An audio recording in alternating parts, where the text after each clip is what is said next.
Yeah, everything's fine. Aloha, everyone.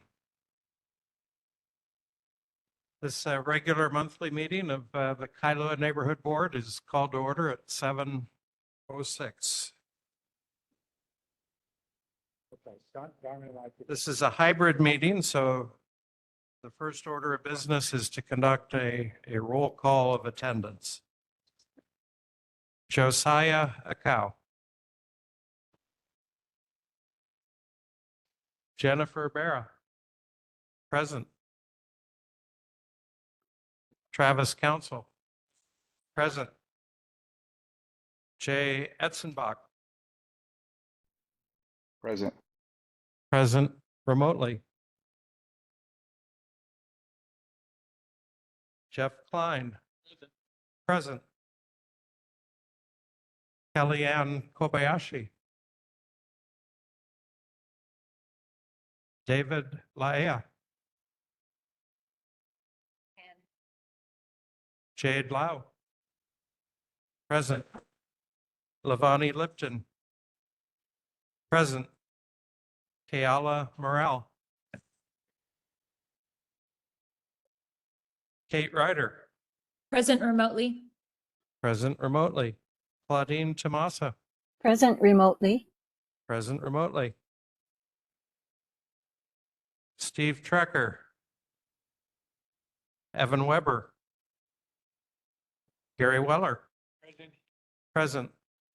John White. Present, Chair. Present remotely. Donna Wong. Here. Present. Jeff Suckernick. Present remotely. Present remotely. And I'm here. Quorum has been established with 13 members,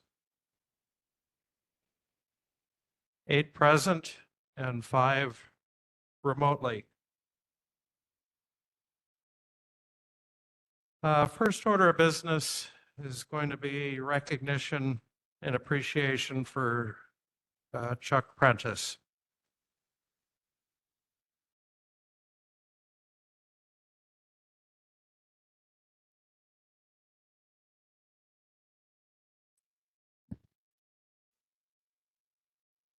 We'll ask for a moment of silence for Chuck Prentice, who passed away on April 13th.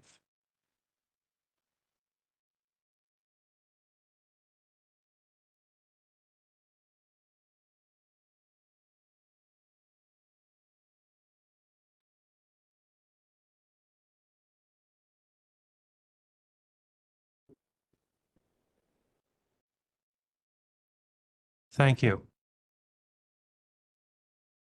Kailua and the Kailua Neighborhood Board lost a true legend with the passing of Chuck Prentice at his home on Sunday, April 13th. Chuck spent a lifetime devoted to public service. He served in the U.S. Air Force as a C-121 pilot. He served as a planner in the Honolulu Planning Department and eventually became the executive secretary of the Honolulu Planning Commission. He was a foremost expert on the quality of life value of well-planned cities. He served as the president of the board of directors of Hawaii's Thousands Friends, a nonprofit organization dedicated to responsible growth and planning decisions that protect the environment. He had a special passion for the neighborhood board system. In 1975, he was elected to the very first neighborhood board formed in Mililani Town, Waipio, and Melimulu. He was then elected by that board to become Oahu's first ever neighborhood board chair. After Chuck and his wife, Lee, moved to Kailua, they hit the ground running, with Lee becoming president of the Lani Kailua Outdoor Circle and Chuck being elected to the Kailua Neighborhood Board in the 1990s. Chuck's vision to assure community resilience following the catastrophic Japanese earthquake and tsunami of March 2011 spearheaded a community-wide coalition of local leaders and citizens to develop plans for emergency preparedness and creation of a citizens group, the Kailua Community Emergency Response Team, and Kailua Alert and Prepared. The Kailua Neighborhood Board's effort gained recognition by the National Oceanic and Atmospheric Administration and the National Weather Service to recognize Kailua as the first city in Hawaii to be awarded a Tsunami Ready, Storm Ready Certificate of Achievement in December 2011. Chuck served as chairman of the Kailua Neighborhood Board until his retirement in 2017. The Kailua Neighborhood Board honors the memory of Chuck Prentice and celebrates his legacy of advocacy for all of Kailua. We mourn his loss and extend our deepest condolences to Lee Prentice.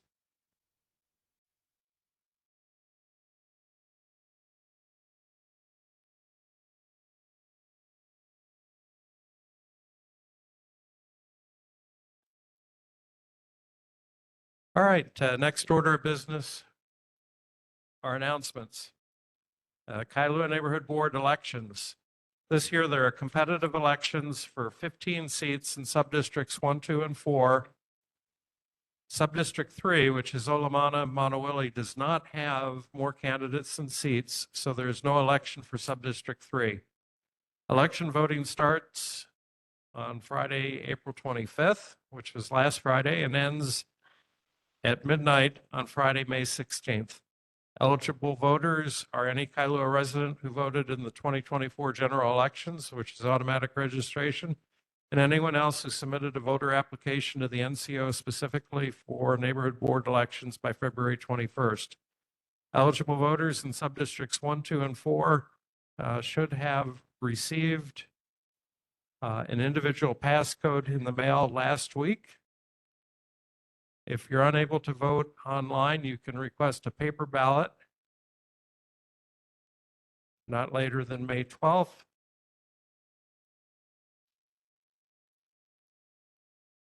Next Thursday, the mayor will have a town hall for the Windward side. Due to Mayor Blangiardi's Windward Town Hall on Thursday, May 8th at 6:30 p.m. at Castle High School, the Kailua Neighborhood Board committee meetings that would normally occur on Thursday, May 8th will instead convene on Thursday, May 15th. Last Sunday at the I Love Kailua Town Party, the Kailua Neighborhood Board annual survey was conducted. But if you didn't have a chance to take the survey at the party last Sunday, it can still be taken online until May 11th. There's a QR code printed in the agenda. Use the QR code to access the survey, and that's open until May 11th. I would ask if there are any other announcements tonight. Any online? Anyone in the audience wish to make an announcement? Yes, sir. If you could use the microphone, please.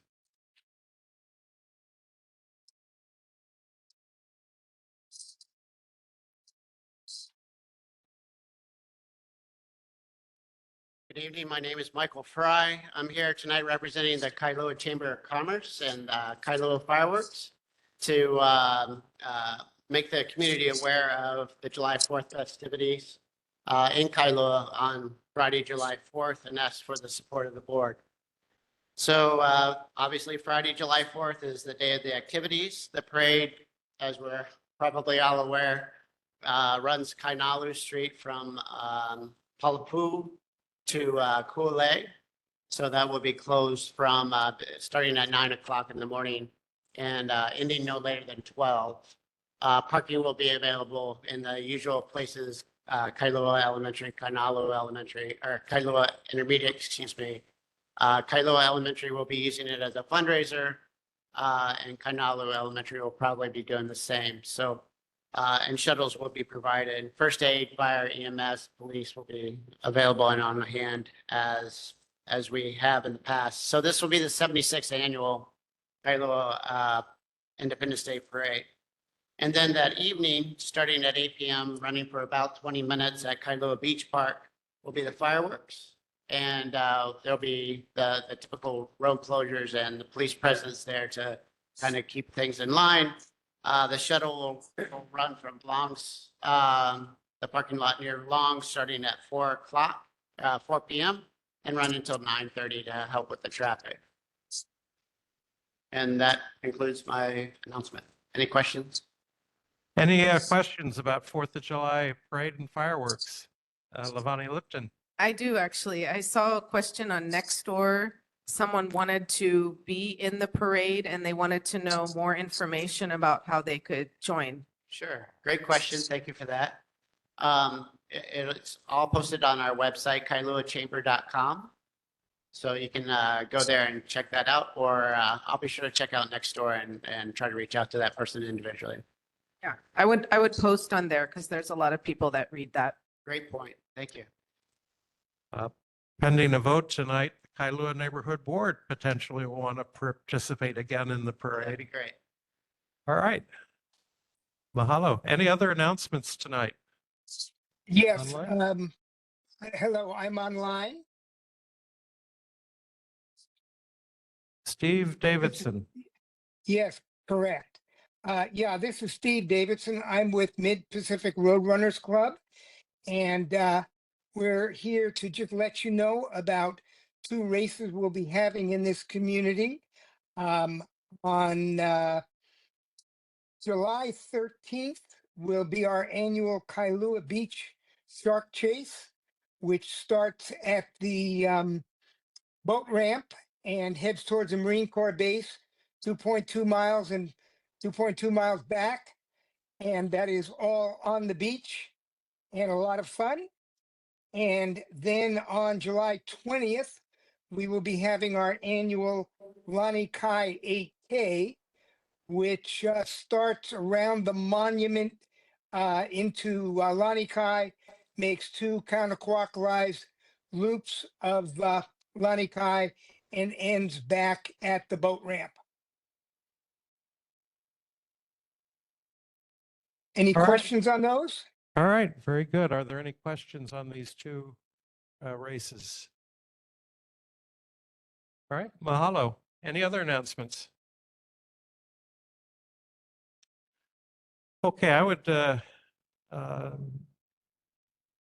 entertain a motion to amend tonight's agenda to add the final PIG report to investigate the possibility of a landfill in Kailua. It was not known that this report was final when the agenda was prepared, so thus we would amend the agenda to include it. This is perfectly legal in accordance with the sunshine laws, in that with a PIG, a final report is presented, but there is no board discussion. There is no board action. There is no community discussion. It's merely presented.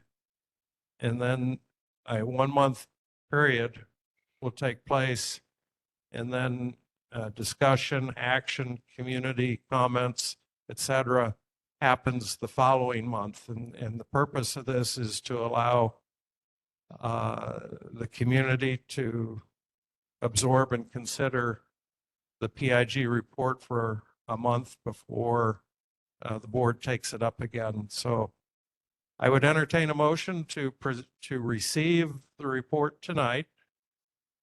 Would anyone like to make that motion? I can. Donna Wong, and seconded by Gary Weller. Is there any discussion? No discussion. I'll take a roll call vote to amend the agenda to insert receiving the report as item 5 Bravo. Josiah Akau. Yes. Jennifer Vera. Yes. Travis Council. Yes. Jay Etzenbach. Yes. Yes. Jeff Klein. Yes. Kellyanne Kobayashi. David Laia. Jade Lau. Yes. Lavani Lipton. Yes. Kayla Morel. Kate Ryder. Yes. Yes. Claudine Tomasa. Yes. Yes. Steve Trecker. Evan Weber. Gary Weller. Yes. Yes. John White. Aye. I'm sorry, I couldn't hear you, John. I vote aye, Chair. Votes aye. Yes. Donna Wong. Aye. Jeff Suckernick. Aye. Aye. And chair votes yes. All right, the motion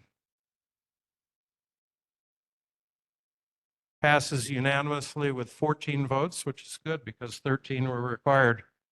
So we will add that under board business after the board motion. Next item of business are HPD and HFD reports. We'll start with Honolulu Police Department.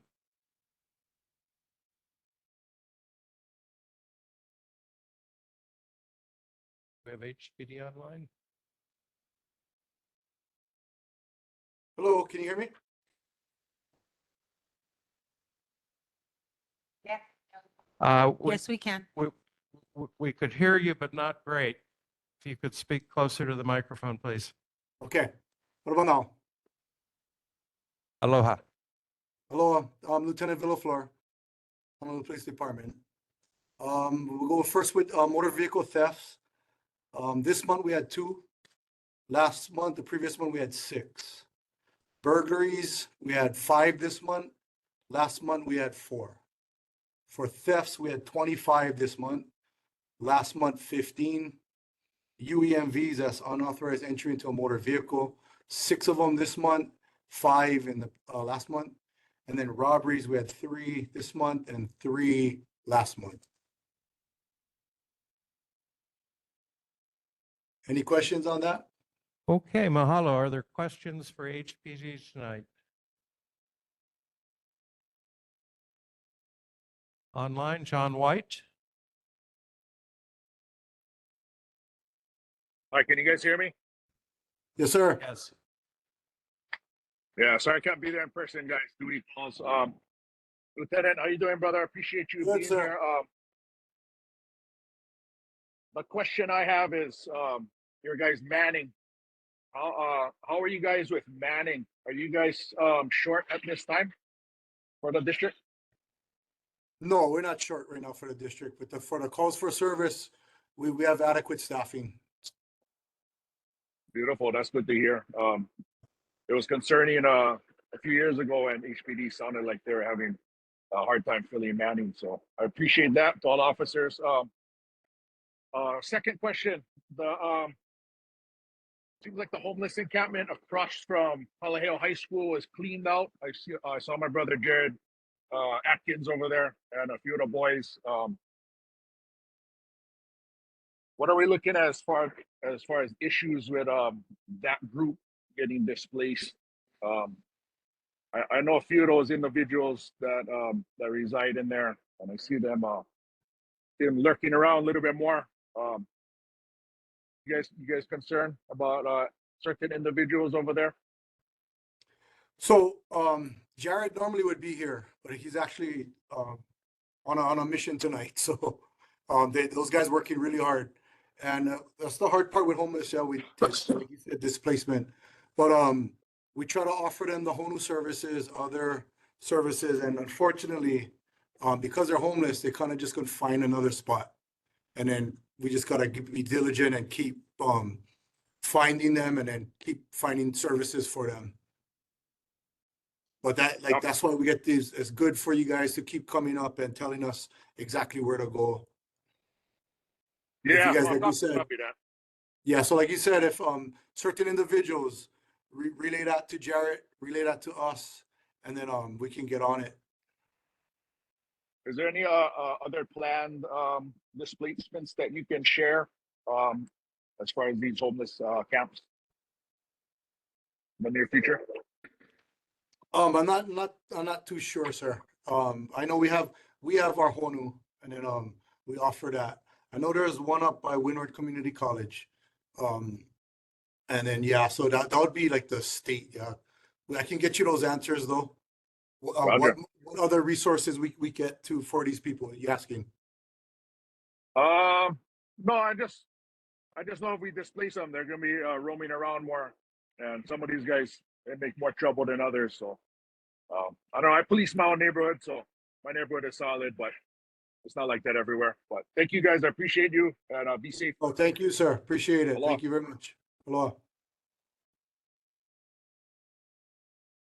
Okay, mahalo. Are there any questions from the audience for HPD tonight? Okay, mahalo. Stay safe. Thank you, sir. Thank you, guys. Good night. Honolulu Fire Department.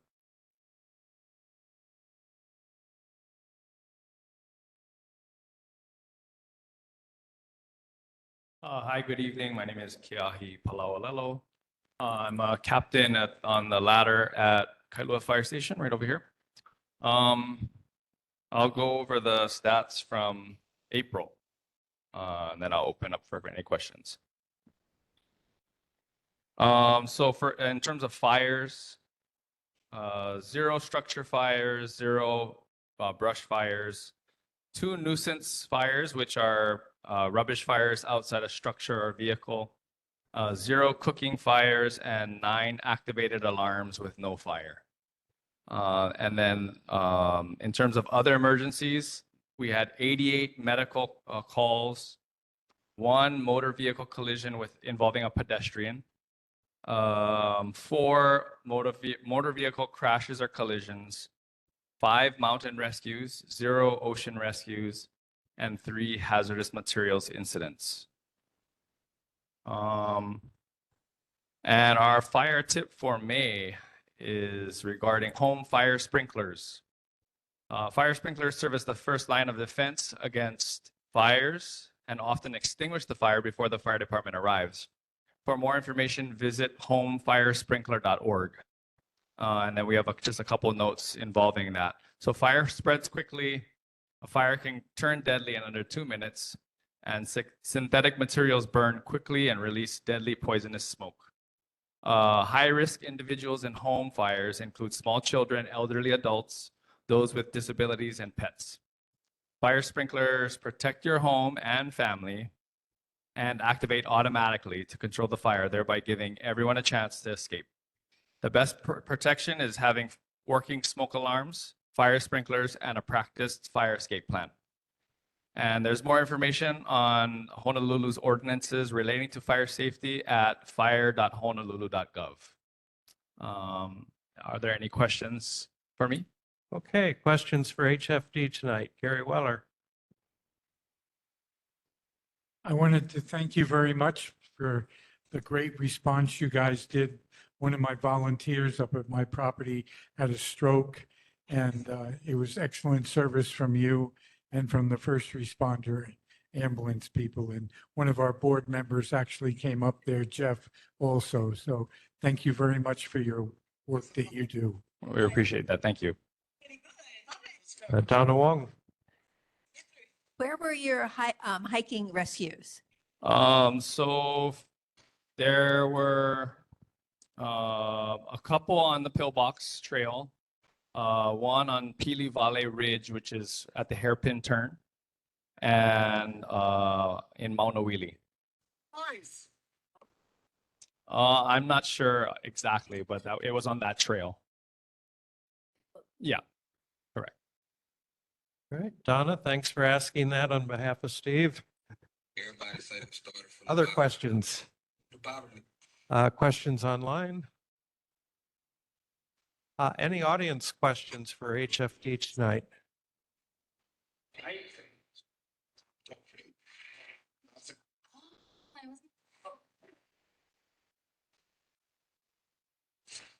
No other questions. Thank you so much. All right. Thank you. Have a good evening. Mahalo. Stay safe.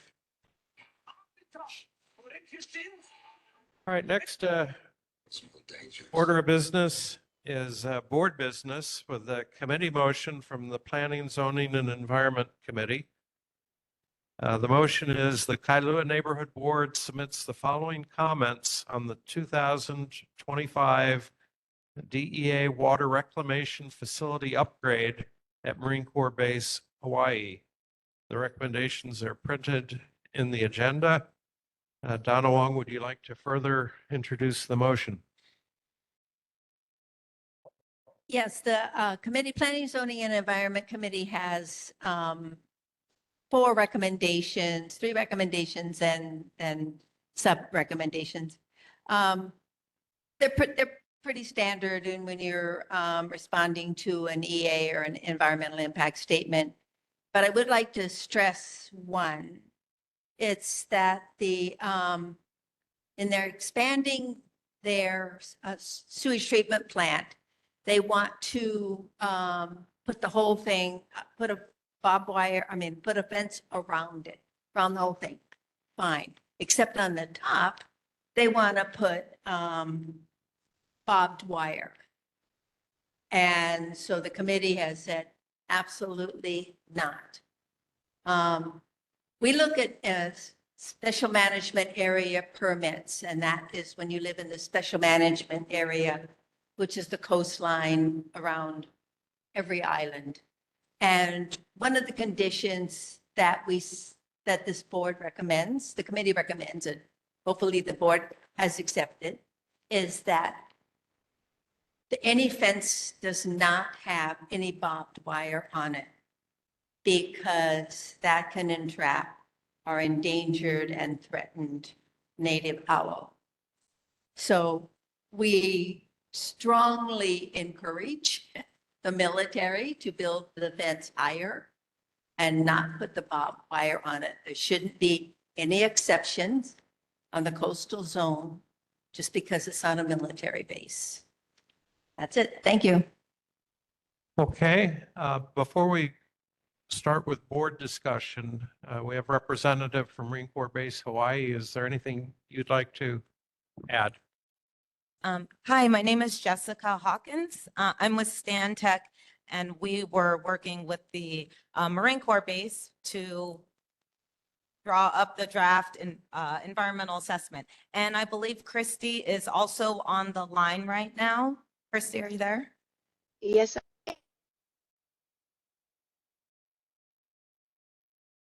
Aloha. Can you hear me? Yes. Yeah, we can hear you. Okay. All right. Thank you. Christy, did you want to address the barbed wire fence top? We've submitted your comments, and the environmental department is aware. They did say Fish and Wildlife gave recommendations, but your comments are going to be, they take all the comments into consideration. Have you folks also put all of your recommendations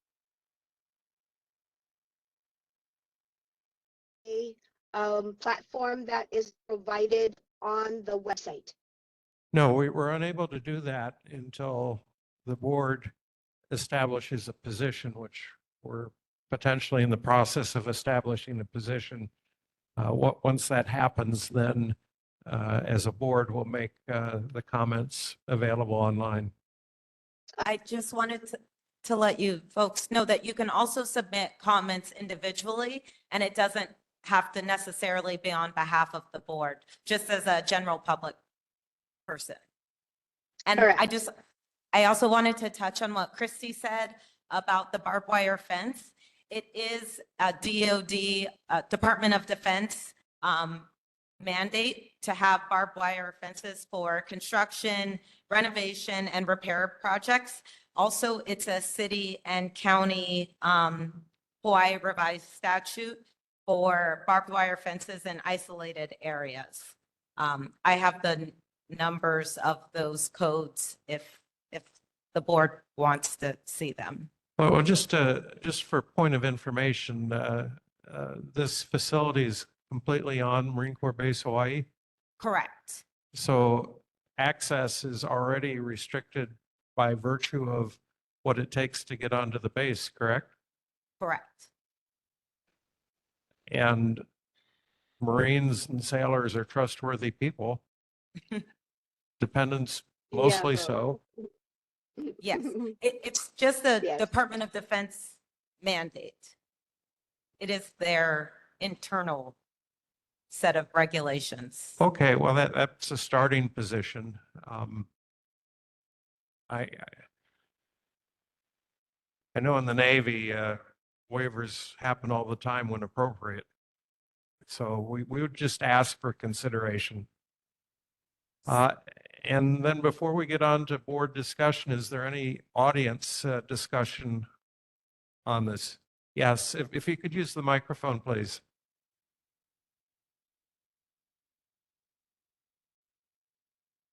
Just a question to clarify. It sounds like it's only temporary during construction and then you're taking it down? Oh, it's, And it's going to go around the already existing water reclamation facility.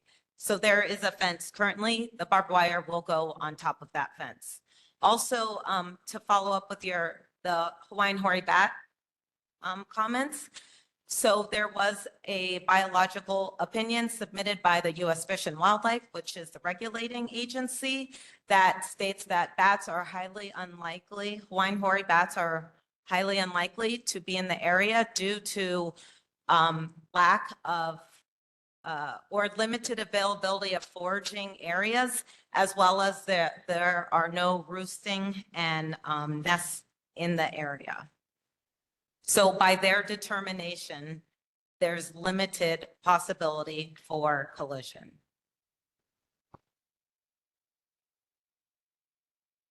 All right, is there any other public comment? Yes, sir. If you could use the microphone, please, or we could hand you a microphone here. Or just yell.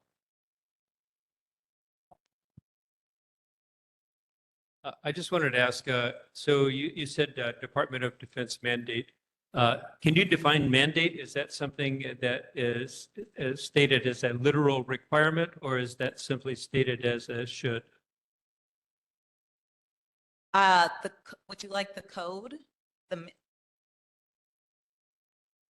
I can provide you the code, but If Christy could get back with us at the next meeting with what the verbiage is, that'd be appreciated. okay, yeah, she would probably be I will- best to speak on that. Yes, I will follow up with that. Mahalo. Other public comments, online comments? Okay, open for board member discussion. Donna Wong. Okay, so like you said, there's been a fence around the sewage treatment plant, which everybody knows is just really susceptible to trespassing. So for all of these years, so what problem is the barbed wire trying to solve? Well, it's a regulated mandate. How come So- it hasn't been put up earlier? I'm not sure. You might have to follow up with the Marine Corps base. I don't want to speak on behalf of them, unfortunately. I'm sorry. But Well, I if it's a can- regulation, thanks, Chris. yes, please, because if it's a regulation, then it should have been, the barbed wire should have been put up already. I will follow up with why, or if there's, what the changes are. I'll find out. Yes, why it hasn't been put up, when that regulation went into effect. Okay, I will find out and Thank come you. back with information next month. Thank you. Mahalo, Christy. Other board member discussion? Hearing no other discussion, I call for the vote. Josiah Akau? Yes. Jennifer Barra? Yes. Travis Council? Yes. Jay Etzenbach? Yes. Yes. Jeff Klein. Yes. Kellyanne Kobayashi. David Laea. Jade Lau. Yes. Yes. Levani Lipton. Yes. Kayala Morel. Kate Ryder. Yes. Yes. Claudine Tomasa. Yes. Yes. Steve Trecker. Evan Weber. Gary Weller. Yes. John White. Aye. Yes. Donna Wong. Yes. Jeff Suckernick. Yes. Yes. Chair votes yes. Can I say one last thing? The motion to approve the Planning and Zoning and Environment Committee recommendations passes unanimously. Is there additional comment? Yes, I just want to remind you that the closing date for comment for the 30-day comment period is May 8th.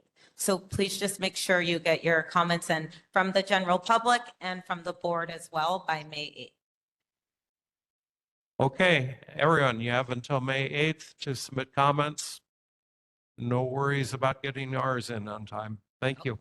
Yes, and there's a flyer up front if you need the email address or you'd like to look at a copy of the EA, or you can come see me after the meeting. Thank you.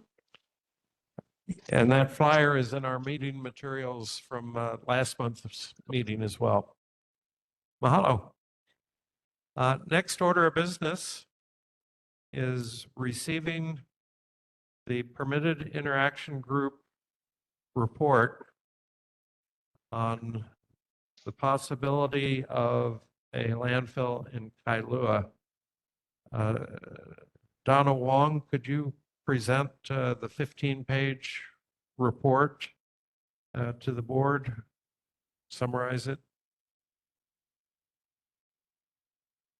Briefly comment on it? By the time I finish, I have. No, I cannot summarize it. What we tried to do with the PIG report is in anticipation for when they come knocking on Kailua's door again after 5 landfills, 4 directly across from Kauai Marsh. So when they come knocking on our door again to pick one of the quarries, and it's probably the one on the Kaneohe side, one with the green water in it, when Waimanalo is out. That's the quarry site comes up every time they discuss a landfill. And there's probably several reasons, and we tried to address those reasons in our report as to why that site hasn't been chosen. But it's pretty safe to say that they're going to extend the time at the Waimanalo landfill. I don't know for how long, but a committee has to be prepared, and hopefully we provided good information and a foundation that the community and the board can act on and be prepared for when they come after our quarry. That's it. Okay, mahalo. Thank you very much for the hard work that the PIG did in preparing this 15-page report. We are not open for any discussion or deliberation, but Gary Weller is a member of the PIG. Is there something else you would want to add in terms of presenting the PIG report tonight? Gary Weller. In the report, we've discovered that there was a state act and it indicated how far away a landfill had to be away from a school, a hospital, and a residential area. And there's a movement to change that. And I wanted the public to know that in my research, in Europe, you can't have a landfill within 10 miles of any home, residence, school, and et cetera. In most of the states in the United States, including my home state, New York, it's a minimum of 3 miles to anyone's residence, school, hospital, and et cetera. So the idea that they want to cut the distance down here in Hawaii to make it more convenient for them to have this landfill near residential and 2 schools is just not right. So I wanted the public to maybe talk to their representative or their senator to make sure that the possibility of that law not changing, and if nothing more, be expanded. Thank you. The permitted interaction group worked very hard for the last several months putting this 15-page report together. The report is posted in our meeting materials for tonight, and it'll be posted again for our meeting materials next month. There's also an appendix to it with pictures and diagrams. They're both on our meeting materials. Because of sunshine law requirements, the board cannot discuss, deliberate, or make any decisions regarding the PIGS report at tonight's meeting. Waiting until a subsequent board meeting to discuss and act on the PIGS report gives the public the opportunity to present informed testimony at the meeting where the board will discuss and act on the report, which will be our June meeting. With that, the permitted interaction group is automatically dissolved, having presented the report to the board, and should not continue working. Mahalo.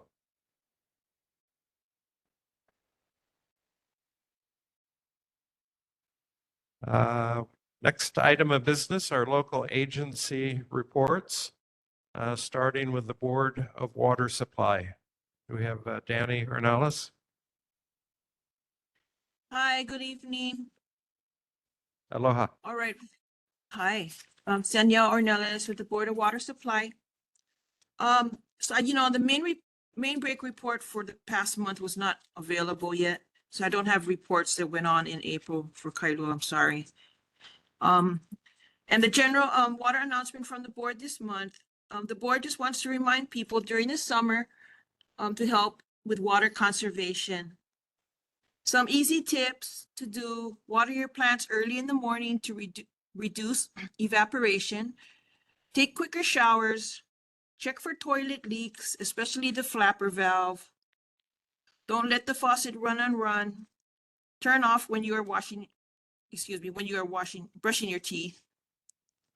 And also we have water rebates for water efficient appliances and water systems.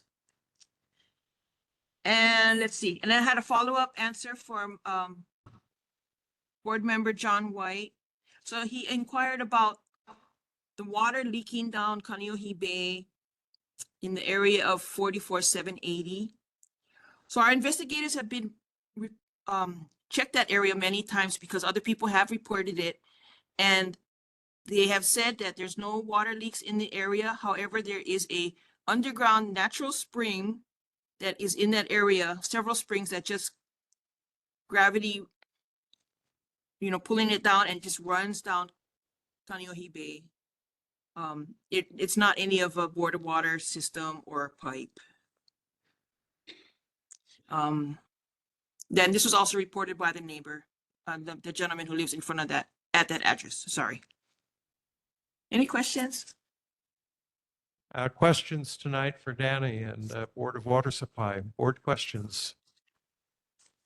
Online, John White.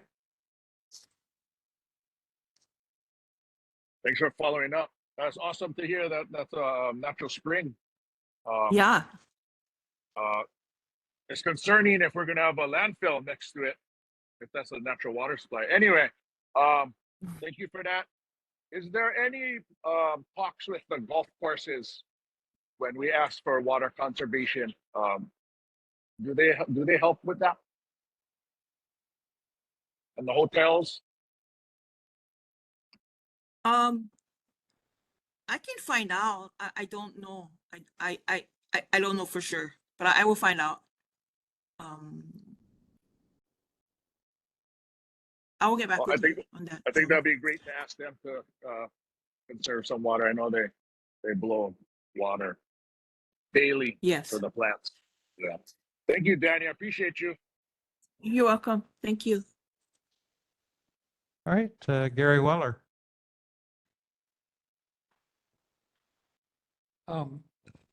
Since 9 o'clock yesterday, I think, or today, we lost power on Kaneohe Bay Drive and 1,300 people were without power.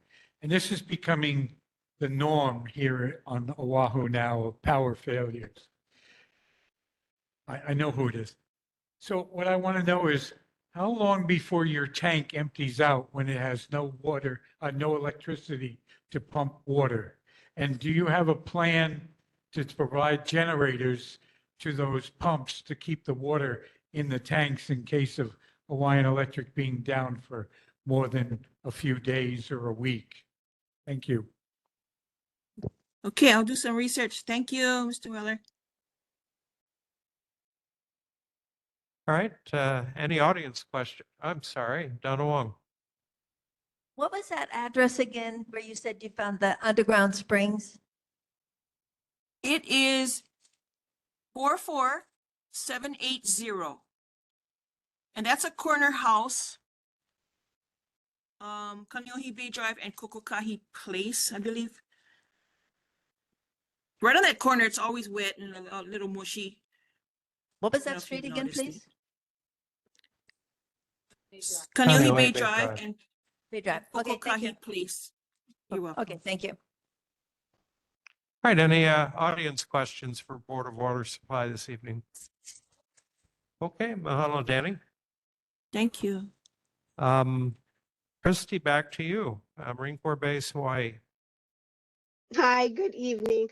Thank you all for your participation, providing comments for the EA. It is greatly appreciated and to participate in that process.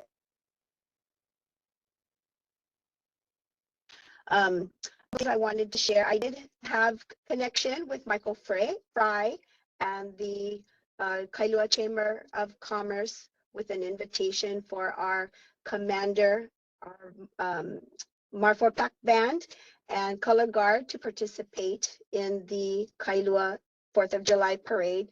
So we have put forth the request and will be waiting concurrence that they'll be able to participate for that. And of course, wanted to remind everybody of a couple of our open base events, the Huinalu Kopiko Canoe Regatta, which is July 13th. And then, of course, the Blue Angels, our air show. And I provided an email with a QR code that has a great advertisement attached to it, and I'll have the hard copy when I come in June in person for our air show, which is open to Military Appreciation Day will be the Friday 8th, and the general public will be the Saturday and Sunday 9th and 10th. I do anticipate some of their practices being a couple of weeks prior, but I've been told that majority of the practice will be done on the Honolulu side. So hopefully there won't be a whole lot of practicing on the windward side, but I do anticipate some. And that's all I have for this evening, if there's any questions. Okay, questions for Christy? Board questions online? Any audience questions? And the flyer for the air show, including the Blue Angels, that'll be included in our meeting materials as well. Mahalo, Christy. Folks, have a good evening. Next item of business are resident and community concerns. If there's anyone in attendance in person or online, please use the microphone. If possible, please limit your comments to 3 minutes. Go ahead, sir. Hey, thank you, Chair. Dave Pound, live over in Kailua, over at Kaneohe Hillside. We've talked about this a couple of times, and I want to first of all thank our councilwoman for providing a forum for us to have a conversation. We had over 100 people last week at a town hall meeting discussing the development of the Kailua Hillside parcel. However, we've got some troubling pieces that are still coming out of this, and now it's on DHHL. And so I'm speaking specifically to our state representatives and to the board here. We basically asked for the scope of work from DHHL, and what we got last week is it's going to begin next week. So there's been no ability for the residents of Kailua Hillside to review a scope of work, an EIS, or anything else that allows us to understand exactly what the impact is along Iliana Street as you come up to that turnout to go do it. So I understand now we have a scope of work. Skynet provided that for, or has it this evening. I'd like to get that out to our HUI. I'm going to ask you for something in a moment here to help us out. The thing about this is it's going to start next week, next Monday. Okay, it's Thursday. We are now have the scope of work in our hands today. The following week, they're going to start vegetation clearing. So they're going to start deburring or cutting down vegetation along the hillside. And if you were around for the rain over the last couple of weeks, that has us concerned. I know that there has been some work to clear out some of the drainage parcels there on the backside of Iliana. We appreciate that, but I am concerned, and so are the residents who expressed this last week, that, okay, how much are we cutting down? How much earth moving equipment are we bringing up to bring up boring machines? Because none of this is being shared by DHHL. As a matter of fact, it was somewhat a very frosty reply when we asked for this of the representative from DHHL. And so what we've been asking for continually is to inform the public beforehand, before this is done. And so that's, again, what we're asking the board. And here's what we're asking. We'd like 30 days. We'd like to review this scope of work, allow our HUI to review this. We have many geologists, civil engineers, attorneys, other folks that are along the hillside there who have interest because it impacts our homes and our neighborhood. We'd like to review it. We'd like to come back to the board next month and at least be able to provide comment, or if it's all good, okay, fine, go ahead and proceed. But right now we have no way to look at the impact of that. Plus, we're still in school session. School does not finish until basically the end of this month, early part of June. So when you bring all that equipment up Iliana Street and you're going to start parking and staging large earth moving equipment to cut trails, to drill holes, there is an impact to the community that we've expressed multiple times beforehand. So that's what we're asking for. We appreciate our councilwoman basically doing that for us and getting it. But again, we ask for some transparency on the part of DHHL. Thank you, Chair. Okay, mahalo. I have not seen the scope of work document that you mentioned. If you or Esther Kiana can provide it, I'll be happy to include that in our meeting materials, which might be an easy place for people to reference it. The scope of work is for DHHL's efforts to do their due diligence on the plan. It's not a scope of work for, any specific proposed development. It's in support of their due diligence, as I understand it. That's as we understand it also, Mr. Chair, but I think our concern still goes again to understand for the community. What's occurred here is, again, we're talking, they want to do four core samples over 10 acres. Most of our neighborhood right now, if you go down and ask anyone who has had soils issue, which is all of us, 4 would barely cover a quarter-acre parcel. Now we're going to do 4 for 10 acres. So again, our concern is how much are you going to have to cut, clear, grade to bring up a pretty sizable boring truck? The low boys or whatever else are going to have to come along Iliana to bring that.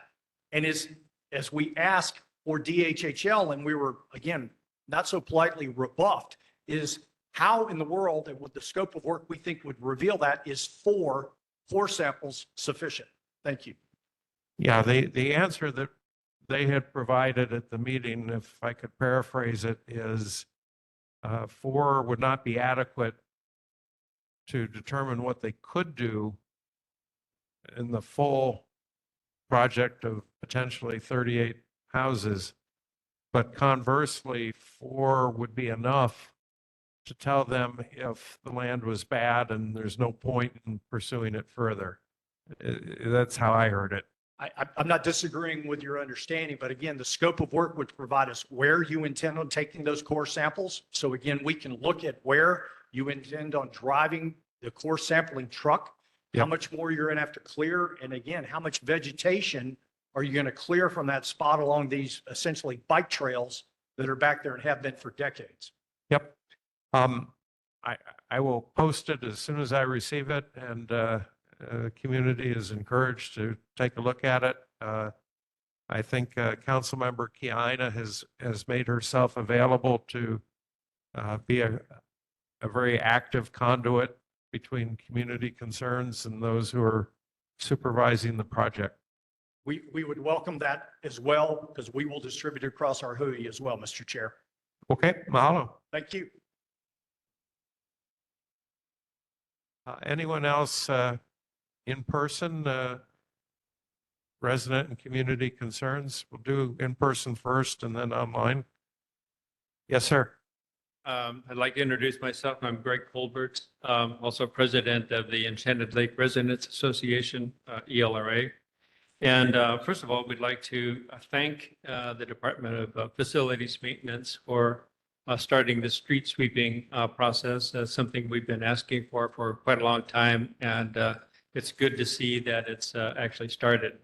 Having said that, we were also noting that one of the objectives of the street sweeping program, at least from our standpoint, was to reduce the amount of materials that were going down into storm drains and, out into the waterways and so on like that. And it was just kind of an informal observation that the street sweepers don't necessarily get down into the gutter areas of the curves very well, and especially as they pass by the storm drain inlet areas. So as a for instance, we have a picture of one of the storm drains just before the storm, the street sweeper went by. And then here's a picture of the same inlet area as the street sweeper passed. So I'm not sure exactly what the mechanical capabilities are of the street sweeper in terms of how close it can come to the storm drain inlet areas.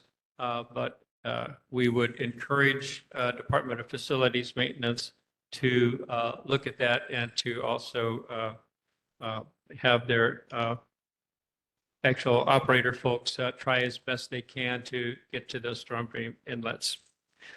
So that was one comment. Then the second comment I wanted to make is that we offered out a petition to some canoe paddlers, fishermen, other community people who may be interested in expressing their support for regular berm openings.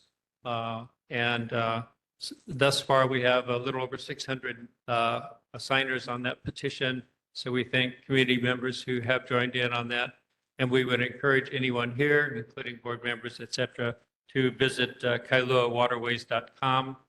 Right on the homepage, there is a way to express support for the petition. Thank you very much. Mahalo.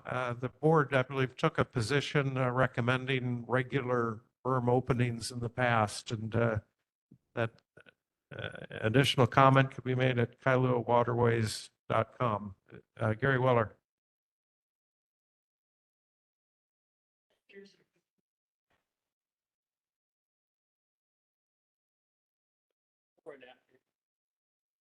The street sweepers did kind of rearrange them a little bit just because the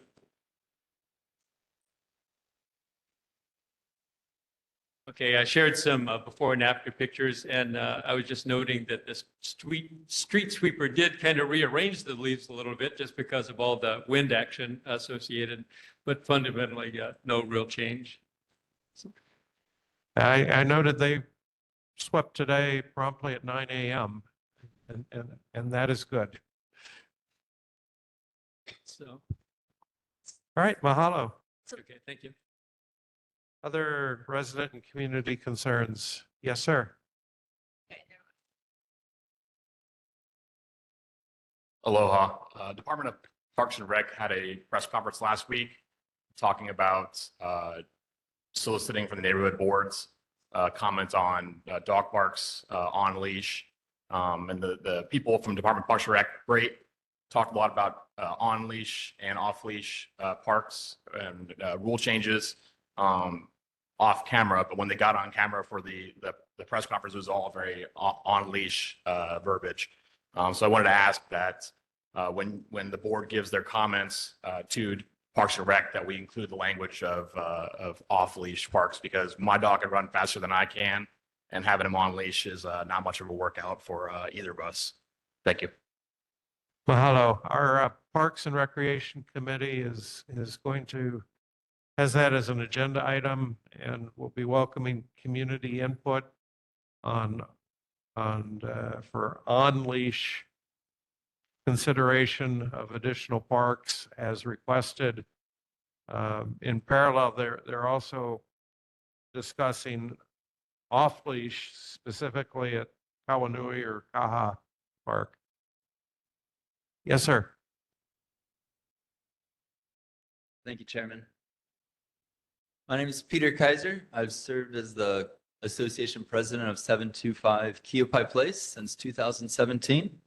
It's on the same cul-de-sac that the city is intending to build a 42-unit housing project at 734 and 735 Keopai Place.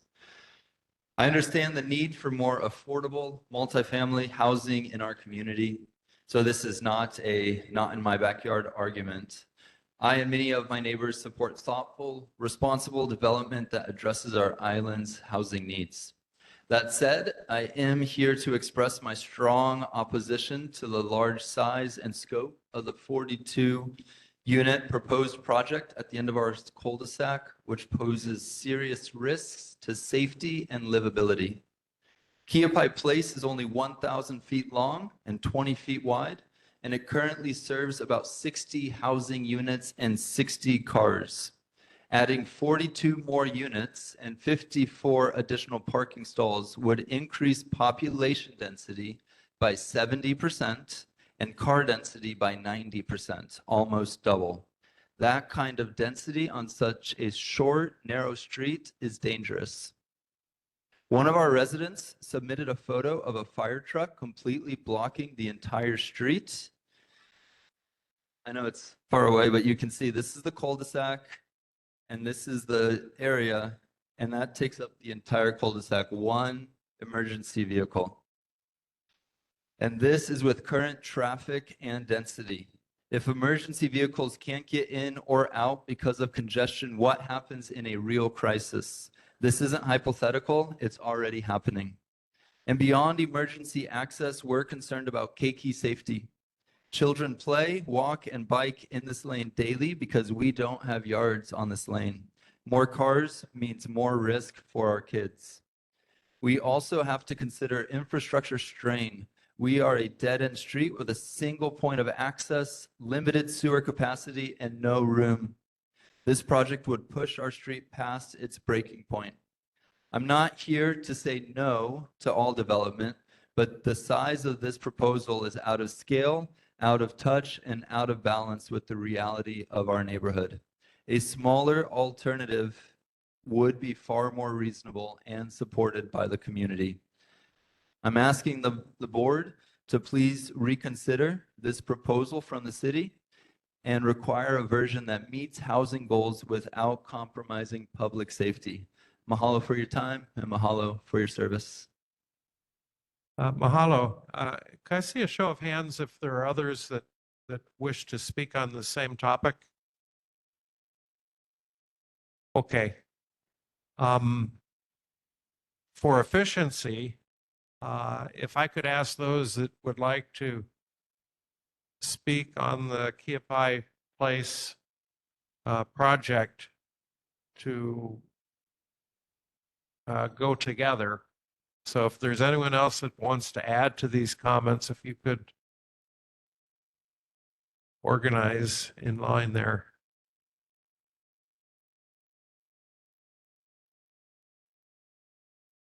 Mahalo. Go ahead, please.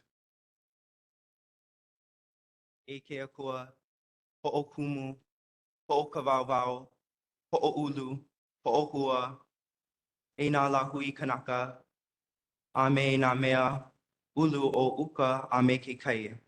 I'm here to pray for that space, 734-735 Kihapai Place. 2 weeks ago, we had some construction people digging in the earth there when there's 2 known burial sites of Iwi Kupuna. I'm here to offer prayer for those disturbed Aina because they were digging right next to them. I would bring pictures, but I'm not too sure if that's appropriate for me to share that since those aren't my direct kupuna. I'm praying for the Auku'u that will be permanently displaced by the 42 unit, 40-foot housing unit at the end of the cul-de-sac, the Alai Kea, the Alai Ula, all the Pinau that flutter across the Vahi. When you look at the plan, it makes absolutely no sense at all. Like I can't even express. And we're all here knowing that this is wrong. We have Alani, the culture practitioner, you know, who's allowing this space to be opened up, knowing that there's bones there, that the city's plan is to stuff those bones into a community graveyard. I'm tired of this. I feel like we're all tired of this. We all know this is wrong, and yet we still are here trying to tell you guys it's wrong.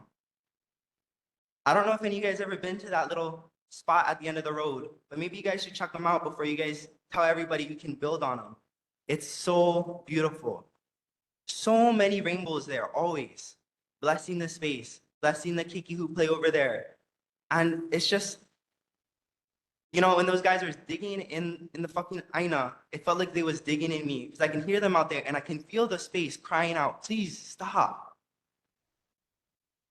And of course, you know how it is. You get the Hawaiian person managing the construction machine and you get the Haole people as the archaeologists sifting through the kupuna like they plastic at the beach, sifting through them. I'm literally sitting there watching them sift and sift and sift.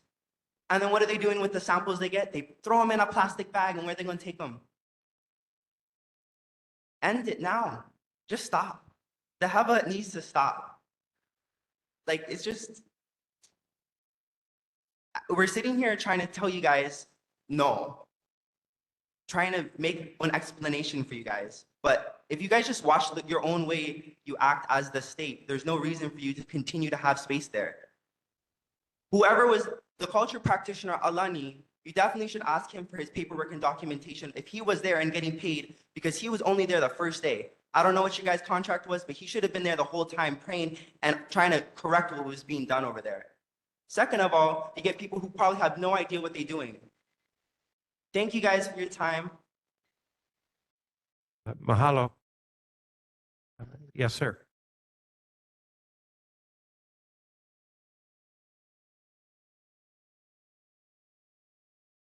Good evening, and thank you for the opportunity to speak. My name is Peter Kamara, and I'm here as a concerned resident to respectfully oppose the proposed housing development in our neighborhood. This project would introduce over 50 additional vehicles onto our small one-way street, a street where many young families and children play. The added traffic creates serious safety concerns and could significantly disrupt the quiet residential nature of our community. There are also environmental issues to consider. The development site includes green space that supports local wildlife and contributes to the natural beauty and balance of our area. Once it's developed, that space and what it provides will be gone for good.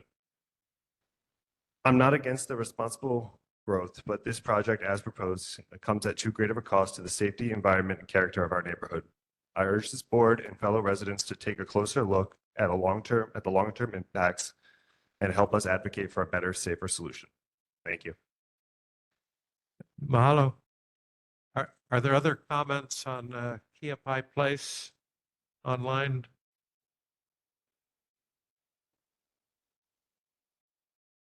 Yes, please. Hi. Hi, my name is Trisha Garum, and I manage about 22 units on Kihapai Place. There's a total of about 60 units. One of the main concerns I have when I'm managing or finding residents to move into those units is parking. One of you told me that the police say there's no parking on the street. However, they actually do. The tenants park on one side. Most of the units there were built back when we only had to have one parking stall per apartment. But most people have more than one car when they move in. Most of them have two, some have 3 and 4. They don't, not only do they park on Kihapai Place, which only has 7 spaces that you can park on, excuse me, the cul-de-sac, but they also go on and they park on Kihapai Street. They park everywhere. And if we're adding 42 more, as people have said, with that many more parking cars, there's no room. It's not just Kihapai Place that's going to be affected. It's Kihapai Street and the other streets around it. And also everything else everybody's saying, I won't repeat it. Thank you. Mahalo. Any other comments on Kiapai Street? I'm sorry, Kiapai Place.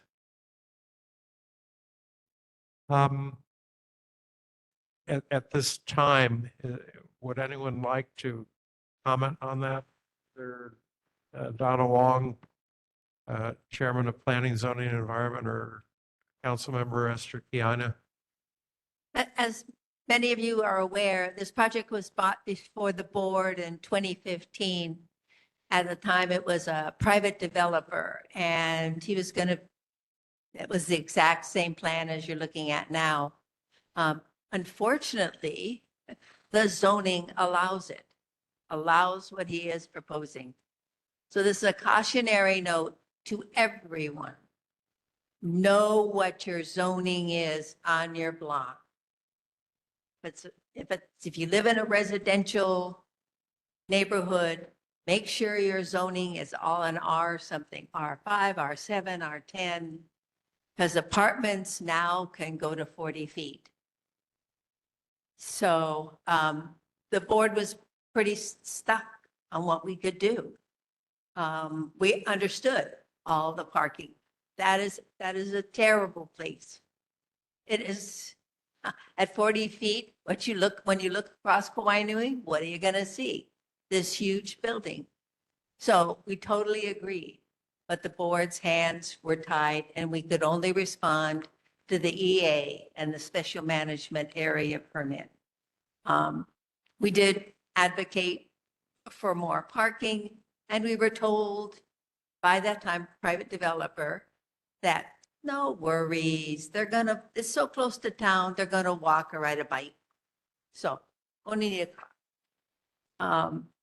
So if you want any further action from the committee or the board, please come to Planning and Zoning Tuesday of this month at 7 o'clock at the Betcher Estate, and we'll see if we can put something together.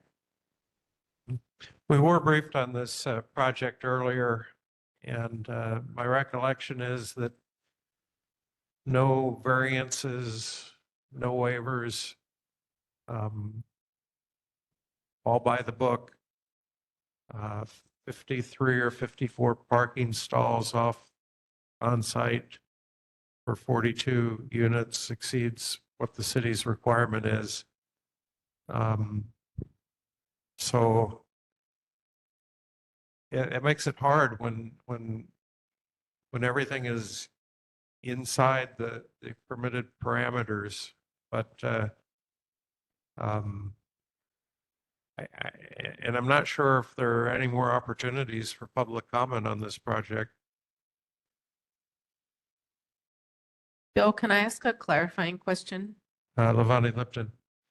This might be for Donna or maybe Esther, someone from the city. What about that photo that we saw with the fire truck taking up the whole road?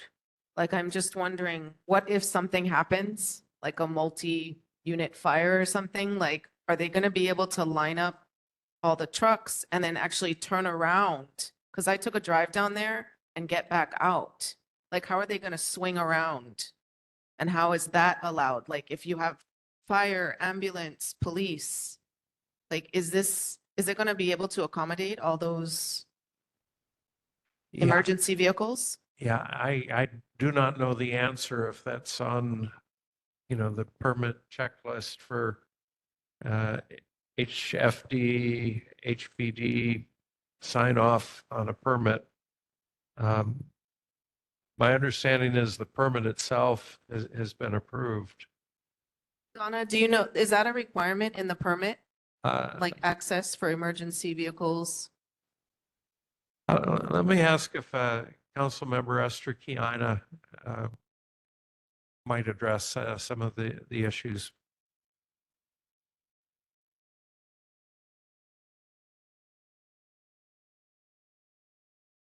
Aloha, everybody. I do know that the mayor's director of housing, as well as the Department of Land Management, actually had a public hearing here in January. And if you contact me, I can actually send you the PowerPoint. But I do believe there is going to be an opportunity for public participation, both here as well as the city council. And that is because there is an entitlement process that they're going to want to go through. It's called a 201H process that requires city council approval. And what they normally seek is waivers from certain fees from the city. But in their presentation in January, they also said that for the 201H entitlement process, they intend to come to the board. So you're going to have two opportunities to be able to share mana'o, but you don't have to wait for that. If you want to have your voices heard, you can do a couple of things. You can, the developer is called Tradewind Capital. I don't have the contact information with me, but I can get it for you. And then we have the director of housing is in the mayor's office right now, and we have a director of land management. They are in the throes. We just passed a legislation yesterday that would merge the two, but those two individuals are critical. So let me tell you about the 201H process, or any process that goes to the city council. We're supposed to look at all of those issues separate from the presentation that they give us. So I'm just trying to tell you that the role of the city council is to look at public health and safety. Thank you. Is that 201H state or county? Because it doesn't require a public hearing. It all depends on the application. I don't have that detail. Sometimes you get it from HHFPC, but I think that this will likely go to DPP. I don't know that detail. So we get both. But either way, it comes to the city council. The other thing I want to say is that we actually have a real threat right now. The state legislature is sending a bill to the governor to completely cut out the city council. And I'm going to be urging the governor to veto it because our role is to safeguard public health and safety. That is not the role of HHFPC, who is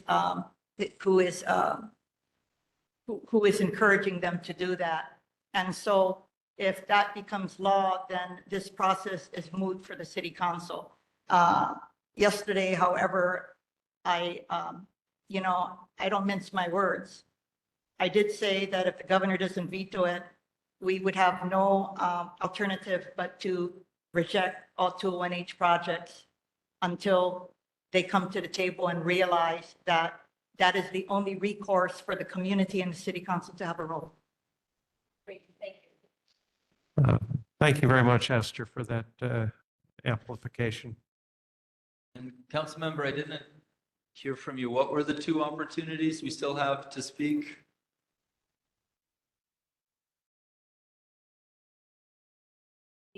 The two opportunities is that according to the developer said that they intend to come to the neighborhood board for their 201H entitlement process.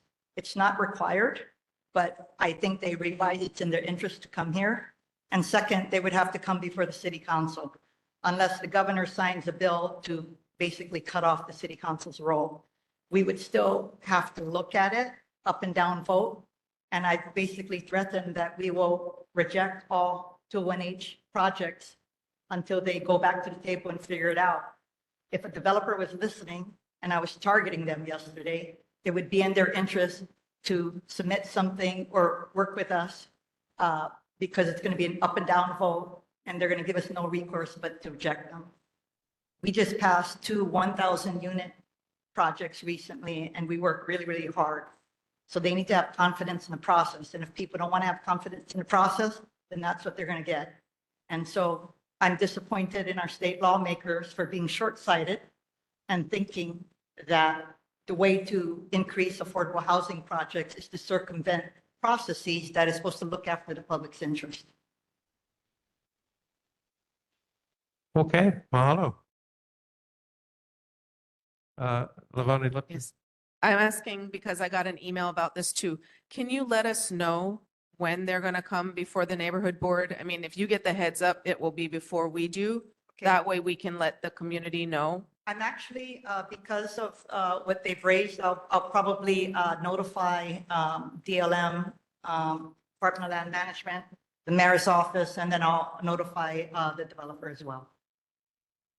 Okay, and we will look forward to that opportunity. Jade? I guess this question is for a cross between Esther and Donna. How does the size of this project differ from the one that exists on Wailepo Place? If that apartment building is comparable in square footage of ground, their parking is all, as this project appears, on site, no street parking. Is it that these two buildings will be comparable then? The one on Wailepo Place is the whitish squarish one. So I'm wondering, will those, I mean, is the intent that those would be comparable in size and appearance and structure for the area? It's only 24 units, so about half the size of the one. It would be about double the size on one street. It is Thank you for that clarification. 24 2-bedroom, 2-bath units, where this is 46 1-bedroom, 1-bath units. Just want to note, they're very, very comparable in size. Okay, so although it appears to be half, but square footage wise, according to the map, square footage wise, we're looking at comparable size, slightly larger. Okay, I just wanted for understanding because the big complaint is aesthetics. And for those that don't know how I got here, on Wailepo Street, there was an illegal 4-story building built that I fought tooth and nail with the city. And a word to the wise, as Donna Wong explained, know your zoning. Unfortunately, if you follow the history of the Wailepo Street project, Hale Halima, that project, coincidentally, the zoning changed after the building was occupied. From my understanding, the 42 units was a mixture of 1 and 2 bedrooms. It is larger. It is proposed to be larger in size than the development on my proposed unit. Thank you. Yeah, I think Kiopai Place and also the one being built on Hule are both on the order of about 24,000 square feet of living area.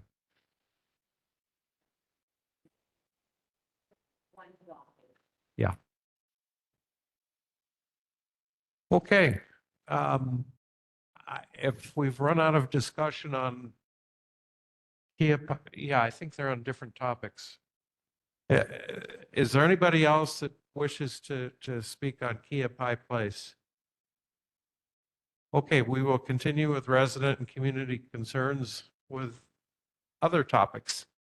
Thank you for your patience. Good evening. My name is Kevin O'Grady. I live on Kailua Drive. I'm here to speak about a recent meeting that occurred with some county officials, ostensibly for something entitled a Complete Streets Project, which is proposing significant changes along Kailua Drive and surrounding roads. Please forgive me. I'm not tracking whether or not this institution has had any meetings on it. And apparently that county institution already had one meeting in the fall, which none of my neighbors nor I was aware of. There is significant opposition to a great many of the projects that they are proposing. And I was wondering if it is possible, I've signed up for the emails from this board, and I was wondering if it was possible for this board to have some more meetings where testimony can be taken. That is, I'm going to pass out the email that I just found regarding this board so that people can submit written testimony in opposition to some of the specific things that they are proposing. Could I ask, has this board had any discussion with regard to all of those massive changes? Because according to their timeline that they put up in a diagram, they're still in the let's find out what people want and what they don't want. Right. I believe this was in our announcements last month, announcing this complete streets update for Kailua Drive. One of the more significant changes that they're considering is a roundabout at the intersection of Kailua Drive and Kailua Drive. There are a number of other items that they're proposing with curb extensions and crosswalk medians. And they seem to be largely focused on Kalanianiole Highway down to the Kailua intersection and then continuing on to the commercial district, because this is what they've determined to be the hot spots in terms of pedestrian and bicyclist and other incidents where they are happening most regularly. I don't mean to interrupt you, but there was a significant dearth of substantiating data at that meeting. My concern is that this agency is going to move forward with just these meetings that occur, as opposed to having this neighborhood board where perhaps more written testimony can be taken and more oral testimony like this. And perhaps we can not only get that on the record, but also we can convince members of this board, as opposed to the county workers that were there, that although they ostensibly were there with some sort of, let's take some questions, it seemed to me that the train was already rolling. They were there to receive public comment as a public workshop, and they tried to pack a lot into a short amount of time without a lot of community-wide discussion. There was a lot of one-on-one comments on each of the boards. My understanding is that they are going to consider the input that they receive from the community, refine their plans. It's a long process for them, and that after they do their next revision of thoughts, they're going to present it to the neighborhood board. When we receive it, what we typically do is assign it to our transportation committee for a deeper analysis. They can come back to the transportation committee where we can have more in-depth one-on-one discussions with residents wishing to comment and question what their next revised proposal is. So it will have a future stop at the neighborhood board, and then when they finish everything, it then becomes a plan on the drawing board on the shelf, and then implementation usually doesn't happen until the next repaving project scheduled for the road. So there are going to be more opportunities, and the neighborhood board specifically will get a future opportunity once they absorb the input they received and modify their approach. I appreciate your explanation, but you and I were both there, and they mentioned that they were going to be putting, I don't remember what they phrased it, but basically it was starter or interim changes that were going to be made already, which are in line with what they had proposed. So they're incremental changes already that they're going to propose, and it sounds like those incremental changes are going to be made before all of this deep analysis that you're referring to. Is there anything that the board can do about that? Bill, do you mind if I chime in? Bill? Yeah, let me pass on for the moment to Donna Wong. Thank you. Yeah, I'd like to recommend that we ask somebody from the city Smart Streets program to come before our June board meeting to give us an update on the project. We did receive an update earlier from Renee, the Complete Streets Administrator. We can do that again. Other board comments? Travis? Just echoing what you just mentioned, Bill, we did receive an update from the Complete Streets Office to our board in October 2024, as well as last month in April 2024, specifically on the Keolo Complete Streets projects. This is a standing committee, a transportation committee agenda item. I welcome you to join us on May 15th to discuss that more. Is it the 15th this month? Yes. Yeah. And the interim projects are things that are like a speed hump and other things that the community has pushed for years where fatalities have occurred. So there has been ample community input on some of these interim projects. But we can, of course, welcome Renee back as this plan. Keep in mind, we're 5 to 10 years away from this actually being implemented. This is only when it's repaved, not so, just as a note. May I ask a procedural question for this standing committee you're having, and then this June, thank you very much, that you've proposed to have somebody here. And throughout this evening, next week, and between those meetings, are residents of Kailua allowed to submit via the internet this testimony regarding what their understanding of the proposals are and their views of that, whether for or against? And will that be considered by the committee and the board as a whole? Oh, absolutely. Everything we do is a public meeting. There isn't anything that the neighborhood board or its committees do outside of agenda-driven public meetings. So please come. Travis Council is the chair of the Transportation Committee, normally the second Thursday of the month, but because of the mayor's Windward Town Hall, it'll be the third Thursday of the month, May 15th, in the district meeting room here at Kailua District Park at, I appreciate believe, the opportunity. 7:45. I appreciate the opportunity, but you understand that some of us may not be able to attend those meetings. As I said, is it possible that that testimony can be submitted? And I guess my further question is that testimony preserved? If people submit things via email and they write, is that to be preserved and somewhere somebody can view it online and see what everyone has said? Because that's something that happens at the legislature. I know this isn't the legislature, but does it happen here? Yeah, I don't think that it's posted publicly, but I do believe that Complete Streets office welcomes input at any time via their website. There's a contact information. This Keolo Drive Complete Street project is a current project they're working on. So I think they would entertain public input today, tomorrow, the next day. But I don't think, I don't know what their retention requirements are, but they might have a retention requirement, but I don't think it all gets posted. Does the board have a requirement? I know you mentioned sunshine laws before.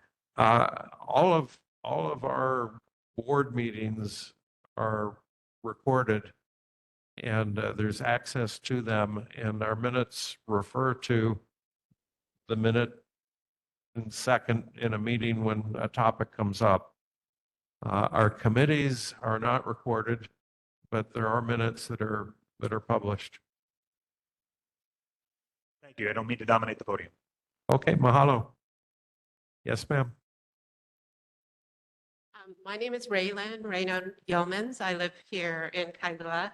And actually, I'm just responding to the conversations about the HHL plans for College Hill Hillside. And I understand the anxiety people might have that actually live in that area, but I'm really in favor of what DHHL is trying to do. And if we're talking about them beginning work on core samples, that seems pretty reasonable to me. It seems from what I've heard, the whole worry is the quality of the hillside. So that seems like the next step. And I hope there's no delay in that. You know, there's no reason for private parties to delay that and want to see exactly how it's being done and how many cars are going to be brought up and what, you know, vegetation might be moved around. Let's just do it and see what the results are. So I'm very much in support. Thank you. Donna Wong? Yeah, I'd like to answer your question or your statement that, do you know why the residents are concerned about any further development? I mean, it's what I've read and seen is that they're concerned about the hillside quality if it slides. There's been people saying there's evidence of hillside destabilization during rains. Yes. But I mean, it's still a property zoned for this type of building. So, you know, I think anyone who owns it, whether it be a county, a state, federal agency, would be able to do what it's zoned for, as long as they're checking to see if everything's okay with the actual environment. So if that's what they're doing, let's do it. So residents for Kalaheo Hillside have been coming to this board for decades, Judy, decades, because their homes are slipping. That hillside just slips, you know, put up a wall and next thing you know, it's sliding. So they're looking to protect their homes from any development that is Mauka. And that is not an unreasonable request at all, because they've all lived through the damage of their homes and the cost and the frustration. So I think we're talking about beginning core samples, and that just seems like the next step to see if, you know, to prove yes or no, this is going to be a destabilized hill. Or not. Yeah, based on, And the person that spoke before said the Hui is demanding a 30-day delay. They want to see all the plans. They want to know how many cars are coming up. They want to know what vegetation's going to be moved for a core sample. And you know, honestly, that seems unreasonable. the resident, based on the resident testimony, the board passed a resolution requesting due diligence to determine the suitability of the hillside for proposed homestead use. And part of our letter said if it's determined that it's not suitable for homesteads, then the recommendation is to rezone the land for whatever it is suitable for. But you're right, you know, the call has been to do due diligence. Yeah. And taking these core samples is part of the due diligence. So I hope we don't delay it and require, you know, everybody to pour over every single plan for the core samples. Thank you. Okay, mahalo. So I wasn't actually going to talk about that. My name is Karen Hansen and I do live on Kalaheo Hillside and I live directly across the entry where all these trucks are going to be. And so I can answer, I don't disagree with you. We need the core samples. And the 4 are enough to say no. They certainly aren't enough to say yes. My lot is less than 8,000 square feet. And they made me do 2 core samples and I'm the one who came here last year because of the landslide. So my house is slipping downhill. We had a landslide that affected 3 of us. And that's why. The delay is for the due diligence because there's a lack of trust. And so I want to also encourage the continued transparency so that we can build that trust. So when the people who are doing the core samples are actually being paid by the people who want to build the buildings, that's not independent. And so there's a lack of trust there. The delay is also because of the school. That is such a good reason why we need to delay this because, and that's one of the reasons I wanted to speak. My brother-in-law is the director of traffic safety in the state of Minnesota and also the director of the governor's Traffic Safety Association for the entire United States. He came to visit, he sat on my lanai eating breakfast, and he came back in and said, somebody is going to get killed. It's just a matter of time. We need speed bumps on Ileana. We need the school zone signs put up. Nobody knows this is a school zone. There are no slowdowns, there's no speed limits, there's no speed bumps, and we have people zooming through there sometimes at 50, 60 miles an hour. I mean, we're screaming at them, please slow down. And it's not just the kids, it's a lot of the high schoolers that are doing this, but there's also adults. We've had, my neighbor's cat was killed by somebody speeding down the street. 2 doors down, their dog was killed. It's only a matter of time before a human being is killed. And so the delay, the 30-day delay is to get us past the school season so that when all these trucks come in, we don't also have these competition with these kids zooming down the street and the trucks taking up the space. It's just a safety issue. If it's not going to be delayed, I mean, we'll deal with it, but I do suspect they're going to have to tow some cars just to get in there because the high schoolers illegally park in that little area. And when they were there last week, just to clear it out, there was a car blocking and their big trucks had to keep coming in and out. And then the other thing, the delay on the due diligence and wanting to see the scope of work is because when they go up there with these big trucks and they start cutting down the vegetation destabilizes the hillside. So that's another reason we want the due diligence. Thank you. Mahalo. We will post the scope just as soon as we get it. And I think to summarize DHHL, my understanding is 2/3 of DHHL's property inventory statewide is land that is not suitable for homesteads, which is hampering DHHL in performing their mission. And so DHHL has basically said the last thing that they want is unsuitable land that they can't use for homesteads that only presents a liability. So they said they're very serious about this due diligence, and that makes sense.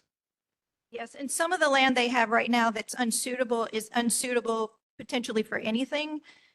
This one is also causing a risk to the homes that are already there. So it's not just that it may be unsuitable. Exactly. Yeah, so even if it is suitable for building, you take the next step. What is the risk they're posing to everybody who's already there? But also the risk of clearing this vegetation. That is a real concern because once they clear out all the vegetation, my neighbor, his house is gone, right? It's going to be covered with the dirt that's coming down the hill from the rains. So we're asking for due diligence in the due diligence, if that makes sense, right? So clearing the hillside and taking the trucks up there just to do the core samples, that's also posing a risk. And so we want to make sure they're doing due diligence while they're conducting their due diligence. Yeah, please look at our meeting materials maybe as soon as tomorrow, or just as soon as we get it, it'll be posted there. Mahalo. Yes, ma'am. Aloha kako. I am Sarah Eisen. I'm also from the hillside. I live on 639 Ileana Street, which is right on that corner where the trucks are going to park and will become a corner if the project goes through. So actually, I wasn't even thinking about the vegetation, but I will say something that I've been on that hillside for 46 years, since 1979 in that property. And there have been previous efforts to develop that property behind where I live. And the last time I saw people up there, and I went up there and I talked to them. They were boring holes. And they told me, oh, not too bad, only about 30 houses. They never built them, of course. But the point was, they never cleared any vegetation. They never moved any dirt. They never made any new paths. They were able to bore the holes without doing any of that. So my question is, why are they have to do that now? And that is a great risk to me. I'm right there. When it rains, that rain comes down and comes around that corner because it's downhill right to me. So why do they have to do that at this point? And I also appreciate the support of the Kailua Neighborhood Board. I want to thank you for that and for your continued support. I wish that we who live on the hillside could be considered more like stakeholders, stakeholder partners, rather than adversaries. We all have a stake in this, and all of our concerns need to be considered and respected. Yes, yes. And I would also like those people who want this project to go through to also think of it as if they were going to move into those houses, because chances are, if we're having these problems, they're going to have them too. And that would be a disgrace. Thank you very, very much. Mahalo. Yes, ma'am. Sorry, it's me again. I have a child that goes to Kalaheo High School, and we drive that street. I drop him off when it's really busy. I pick him up. There's tons of kids everywhere. I mean, I'm not really worried that anyone's going to get run over. I'm sure everyone's going to be careful. The workers will, be careful of the kids. I don't think anyone's going to get hit or die. And we, I think 4 samples is a very reasonable next step. Thank you. Okay, mahalo. Any other resident and community concerns tonight? I agree, the core samples are the next step, but when you have a man who is the director of traffic safety and is the representative for 50 governors of the United States of America watching that morning, and I respect that you're dropping off one person, but we're watching it for the full hour of coming and going. And so I hope nobody gets killed, but I think it's reasonable to wait till school is out to exacerbate the problem. If we don't, that's okay. We'll deal with it. Maybe somebody will get killed. Maybe they won't. Maybe some cars will get towed. Maybe they won't. But I had an expert there watching for a week, and his expert opinion is somebody eventually is going to get killed on this street, and that has nothing to do with this DHHL problem. So if we can separate whether or not DHHL does anything, we need speed bumps, please. We have to slow them down. We need slow down signs. We need school zone signs. Travis, Council, can you add speed bumps as a topic for your May 15th meeting? Okay, that's going to be on the Transportation Committee agenda, May 15th, 7:45. Chair, thank you. I'd like to address the lady's concerns. Ma'am, if you live on the hillside like we do, you would see this every day. And I respect your opinion. We'd like to respect what DHHL is going to do. You ask us to trust, fine. I grew up in an era with trust, but verify. Okay, and that's all we're asking from DHHL is a scope of work. It's something that we residents can understand what's going to be done on our hillside where we live today. And I don't believe, if I'm not mistaken, ma'am, respectfully, you don't live there. So if you don't see it every day and you don't live it every day, then I respect your opinion. We're all for doing what's right. Do not put everything else at risk.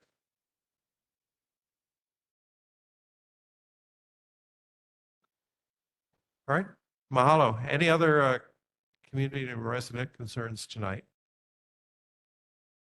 Good evening. Name's Andreas Hulkinger. I live on Kukama Street. I'll get to my topic here briefly, but somebody already died, I think 2 years ago. Bob Maldonado died on a bicycle right on Dump Road. He was a road biker. So people have already died there, just pointing that out. Coming down the Saddle Road, right down on Old Makapu Road, going into, anyway, just A decorated Marine as well, so. yeah, aware. So those fears are founded, just pointing that out. But back to the point that I normally come here for is the roundabout the Kalapawai project. I would like to point out once again that it has fallen into an absolute train wreck of a predicted disaster. I hate to say that I called this 2 years ago.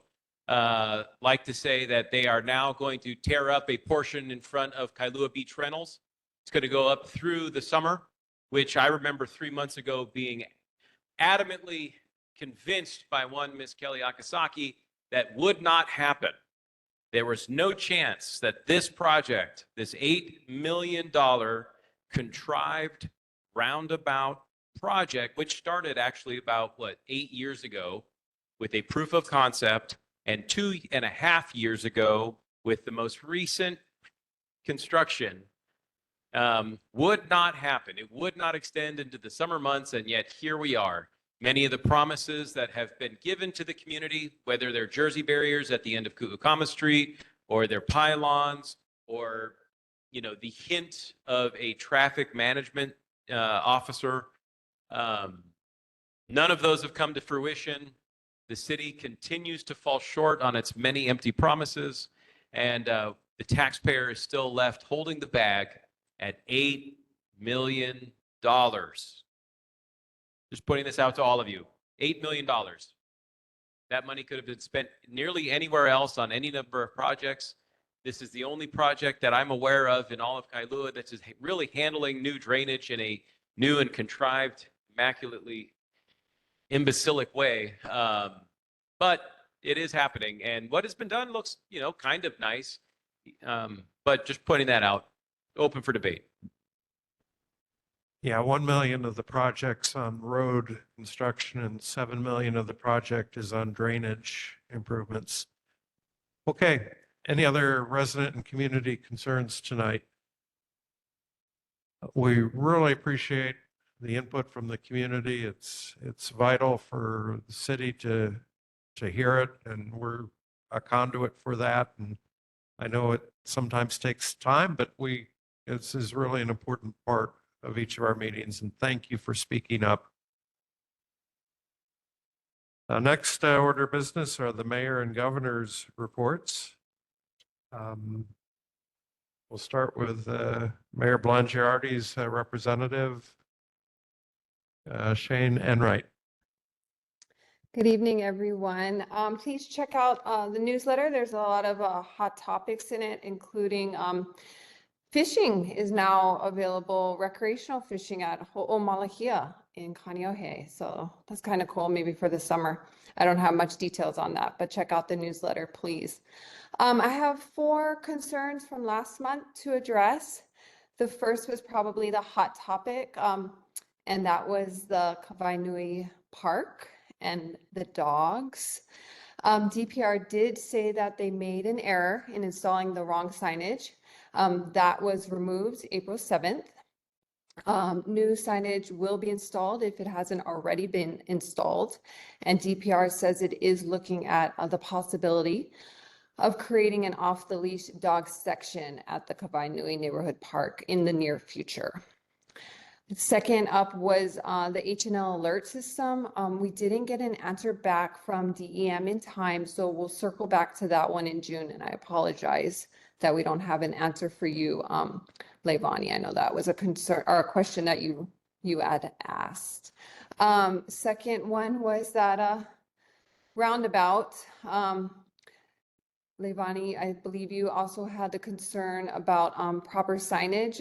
The city did come back and say that there is do not enter signs placed and they believe them to be adequate. I did just hear the last gentleman and his concerns, and I'm going to try to bring this to the highest level. I will ask Director Ireland to bring this up to the mayor, as I know this is constantly an issue and a concern for a number of reasons, and it seems to continue to build instead of de-escalate. So I'll bring that up to director tomorrow morning.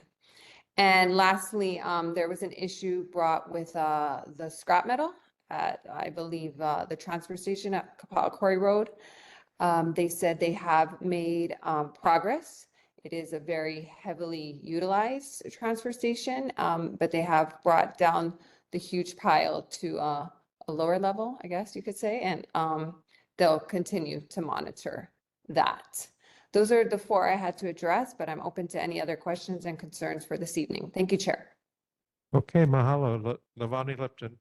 Yes, thank you so much, Shane.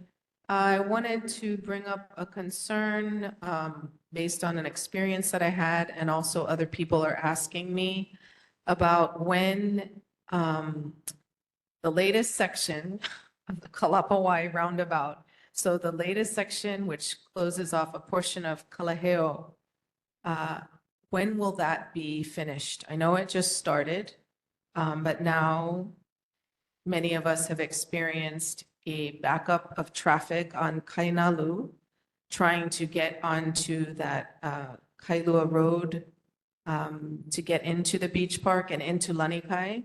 And I was stuck here by the intermediate school for about 25 minutes. And there was an ambulance behind me and there was traffic on both sides that was total gridlock and I could not move. And the ambulance was not on a call, thank goodness, but I got kind of nervous because I was looking around trying to figure out, are they gonna go around us? Like there's no curb or anything for them to go up on. So I was driving around today and the same issue with traffic and gridlock. And we are trying to take alternative routes, but now those are all backing up. So I'm just wondering how long this particular section, it's just a small section, but it's causing a lot of angst in the community. Thank you. Yeah, thank you, Levani. That's also a concern, being the spokeswoman for EMS. I do have my assistant, sorry if you see the top of his head, joining me this evening. But quickly, like I mentioned, I will bring this up to the mayor. I know that this just sounds like there's just so many different issues related to this roundabout, and it doesn't seem like we're getting even near the end. I'd like to know when this is all going to be resolved. So I will add that to the list. Thank you. Yeah, my understanding is they had a setback and they have to redo some of what they had done before. And that's what the additional delay is being caused by. Other questions for Shane Enright? Donna Wong. I understand that the development on Kool-Aid Street, the apartments, is renting parking spaces in the municipal lot. I think there's about a dozen, so I can't get through the black vent to count them, but that's a heavily used parking lot. So can you tell me how long those parking spaces will be tied up with the development? I'm not familiar with that project, and can you please repeat the exact area so we can make sure that we can have an answer by next month? 330 Kool-Aid, the affordable apartment project, 60-foot height. And I think it's 10 stalls and they're rented, I think in 3-month increments at about $10 per day per stall. That's posted on the fence. And I think I read elsewhere where the project is expected to complete around January next year, but 330 Kool-Aid. And there are 144 spaces in the municipal parking lot, and it's, Cinnamon's parking lot. They're heavily used, especially for the professional medical building. Okay, understand. Thank you. Other questions online? Any audience questions for Shane Enright, Mayor Blangiardi's rep? Okay, and as a reminder, the Windward Mayor's Town Hall next Thursday at. Yes, please come and come with your concerns. Okay, that's up at Thank you all. Castle High School next Yes. Thursday, 6 o'clock. Okay, Yes. mahalo. Thank you all. Have a good night. Governor Josh Green's representative. Good evening, Erin Connor. I brought Governor Green's newsletter, and a couple things I wanted to highlight from his newsletter is the state's Executive Office on Early Learning is expanding their public pre-K classrooms for 3- and 4-year-olds. Applications are already being accepted for this next upcoming school year. And just in case you were not aware, there are public pre-K classrooms at Kailua, Kainalu, and Keolu Elementary. Also in Waimanalo, at Waimanalo Elementary, Pope Elementary, and Ben Parker in Kaneohe. Secondly, May 2025 is celebrated by the state as Pride and Public Service Month. The month-long celebration aims to honor and show appreciation for the contributions of members of the state workforce who dedicate themselves to serving the public. So you can read all of that in governor's newsletter. It's added to the neighborhood board meeting documents. And then I think there was one follow-up about the air monitors, but I'm sorry, Mr. Weller, DOH did not respond in time to me to give you an answer for today. So I will take any other questions that you may have. Yeah, that was on air monitors, Gary. Sorry. Okay, are there questions for Aaron tonight? Travis Council. Thank you, Aaron. I just want to highlight a bill that was sent to the governor's desk today, House Bill 958. It's a electric bike, pretty much comprehensive overhaul of the regulations. Many of our community members had expressed concerns in previous months, so just want to urge his signing of that bill. Thank you.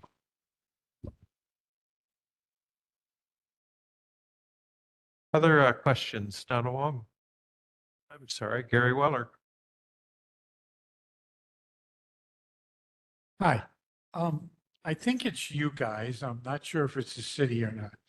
But once again, Kapaha Quarry Road, right by the bend, a big vegetation clearing project is happening next to Kapaha Stream. And there's 2 mats and containers there that have been moved onto the property. And the old 2 yellow posts, the chain has been dropped down and there's something going on there. And that's state land. And I was wondering what's going on there. I'll have to do some digging. Thank you. All right, any other questions tonight for Aaron online? Any audience questions? Yes.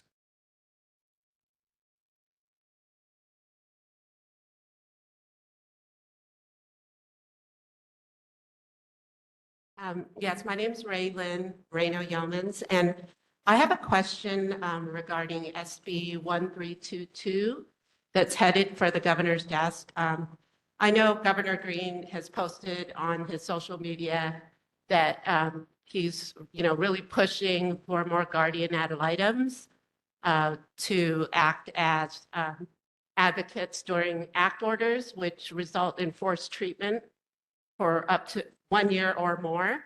And I'm wondering if he's aware that the Attorney General's office said that when the state removed legal counsel, guaranteed legal counsel for the target of those positions, that it was a violation of due process rights. So currently, the state is conducting these hearings without guaranteed legal counsel. So I know he's, he put out a real media push for more guardian ad litem so that more of these act hearings can happen and more act orders could be put out. And I'm concerned that he doesn't realize the potential due process or actual due process violations warned by our state's Attorney General.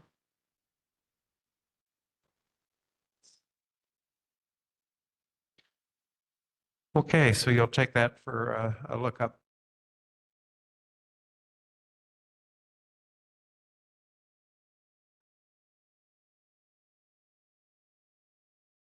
All right, if there are no other questions, thank you very much.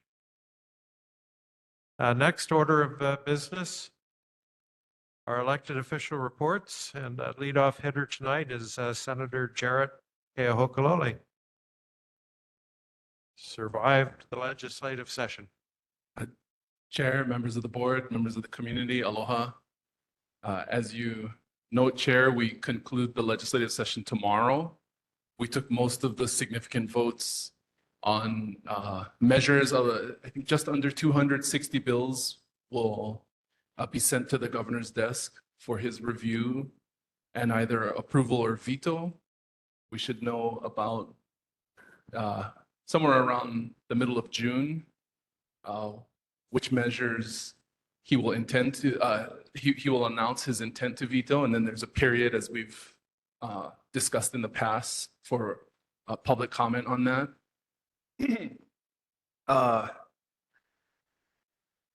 if I could summarize the session, I would say in general, there was an overall hesitancy to take bold moves because of the uncertainty that is presented by what's happening at the federal level. The Hawaii state budget is roughly $20 billion, and somewhere between 20 and 25% of that budget is federal funds. The two big buckets from the federal government that come to Hawaii are for transportation, mostly in the form of highway funds, not county level paving, but the highways, H3, H1, H2, Kahikili, Pali, Likelike. And the other one is healthcare, specifically Medicare and Medicaid. So we have been pretty fortunate, even through the COVID years from a budget standpoint, but there were not a lot of big swings that were taken with the budget this year for fear that if there are cuts to especially healthcare entitlements, that we may need to come back into a special session at some point later in the calendar year to address those potential cuts. It's really difficult to figure out or to gauge what's going to happen with all of that. But I think that's a source of a significant amount of hesitancy and concern at the legislature. I'm not as concerned about transportation funding. From what we've heard so far from the federal administration, there's an overall acknowledgement that cuts to transportation funds across the country will have immediate economic impacts.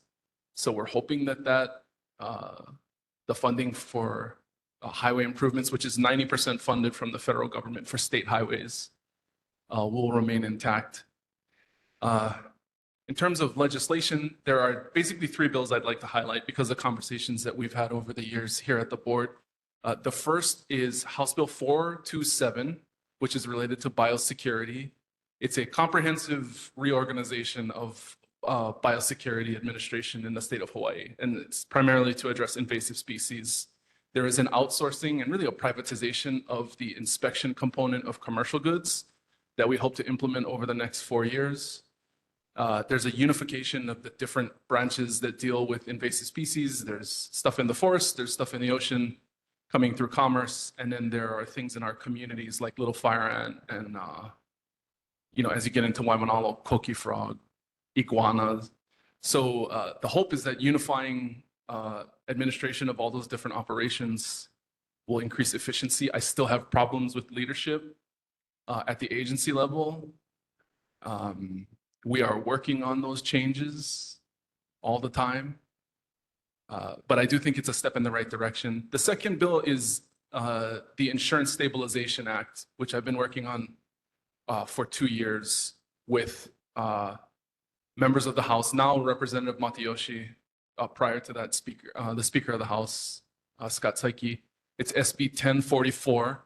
It does two things. One is it reactivates the Hawaii Hurricane Relief Fund to allow mostly condominium properties that are underinsured and are having trouble getting insurance to cover the underinsured portion to provide a state option for access. It still needs to, it still requires reinsurance from the private market and partnership with private entities, but it is intended to try and shore up the underinsured market in Hawaii. And then the other one is the expansion of the Hawaii Property Insurance Association, which is basically our catch-all insurer of last resort, which has been underfunded for years because they mostly only cover lava zone homes. But we needed to reinitiate that program in case there's a broader failure or the exit of a large national insurer because of the insurance uncertainty really around the country, but in Hawaii specifically since the Lahaina wildfires. So that was a big, very complicated bill. It took a lot of work. I'm happy that we got it to the governor's desk. I'm confident he'll sign. The last one, real quick, I'm going to go over. SB 897, I'm going to ask for the neighborhood board to take a hard look at SB 897. It is a giveaway piece of legislation to Hawaiian Electric Company that tasks and mandates the State Public Utilities Commission to set a cap on liabilities for future wildfires that Hawaiian Electric causes. This bill was passed over my objection as the chair of the Consumer Protection Committee, of which I have subject matter jurisdiction. It was rammed through at the end of the session, 2 weeks after public hearings were completed.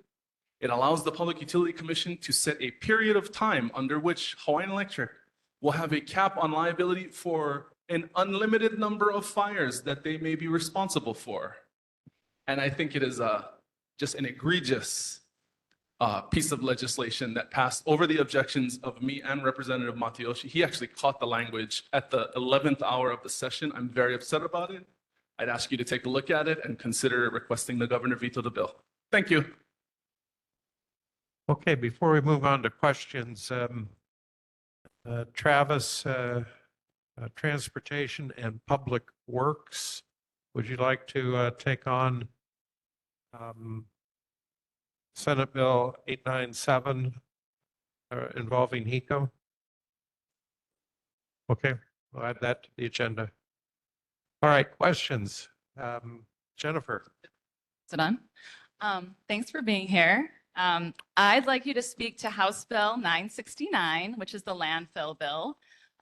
Basically, if the governor signs it, it will make the Wahiawa facility off the table and pretty much leaves Kailua wide open for a possible landfill. So I'd like you to speak to that bill, please.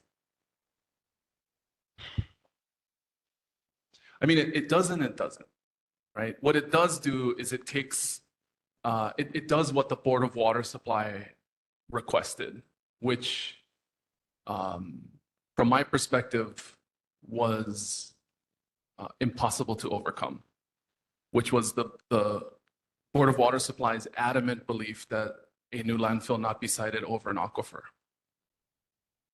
There was a significant amount of discussion and haggling and negotiation, primarily of which was spearheaded by Representative Martin. So she can talk in much greater detail on the minutia of those negotiations. You know, ultimately, I couldn't oppose a bill that prohibits the siting of a landfill over an aquifer because of the just adamant testimony of the Board of Water Supply. Does it open the door for the siting of a new landfill in Kailua? My understanding of it, and we might have a difference of opinion between me and the representative of it, is you know, it doesn't. What it does do is it just creates more uncertainty in how the question is ultimately answered. Because now it seems clear that the city and county of Honolulu will violate the State Land Use Commission's mandate that the existing landfill be closed. And, you know, my understanding is that from the best available data and analysis we have from the city and county, if we were to holistically look at where the waste for the island of Oahu is best sited for the near and I think medium term, it's going to be at the existing landfill. And that's pretty conclusive. So, you know, I think, does this inevitably push the landfill to Kailua? I do not think so. Yeah. Donna Wong. Okay, you're wrong, because it eliminates the half a mile. And that kept the quarry, if you kept that in from Act 73, if it was half a mile from the residents across the hill in Kaneohe. So yes, the bill eliminates the half a mile distance. So it's just setting up the quarry for the next landfill.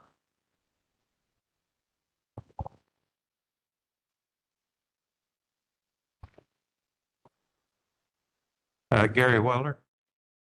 Were you here when I spoke earlier about 3 miles, 2 miles, 1 mile?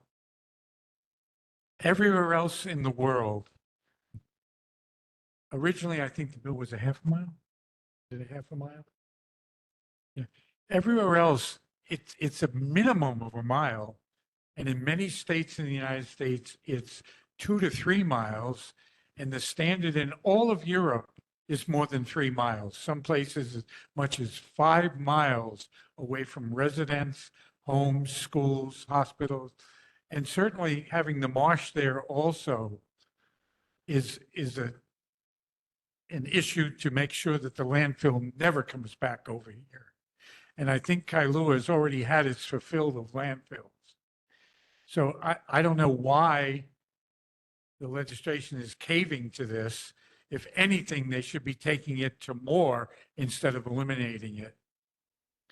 So in my opinion, it should be a minimum of 2 miles, because that's how far the EPA states that the methane gas and the other elements that come out of a landfill can go into the air. And that's why I've been asking the governor's representative why we don't have any air monitoring system on this whole side of the island.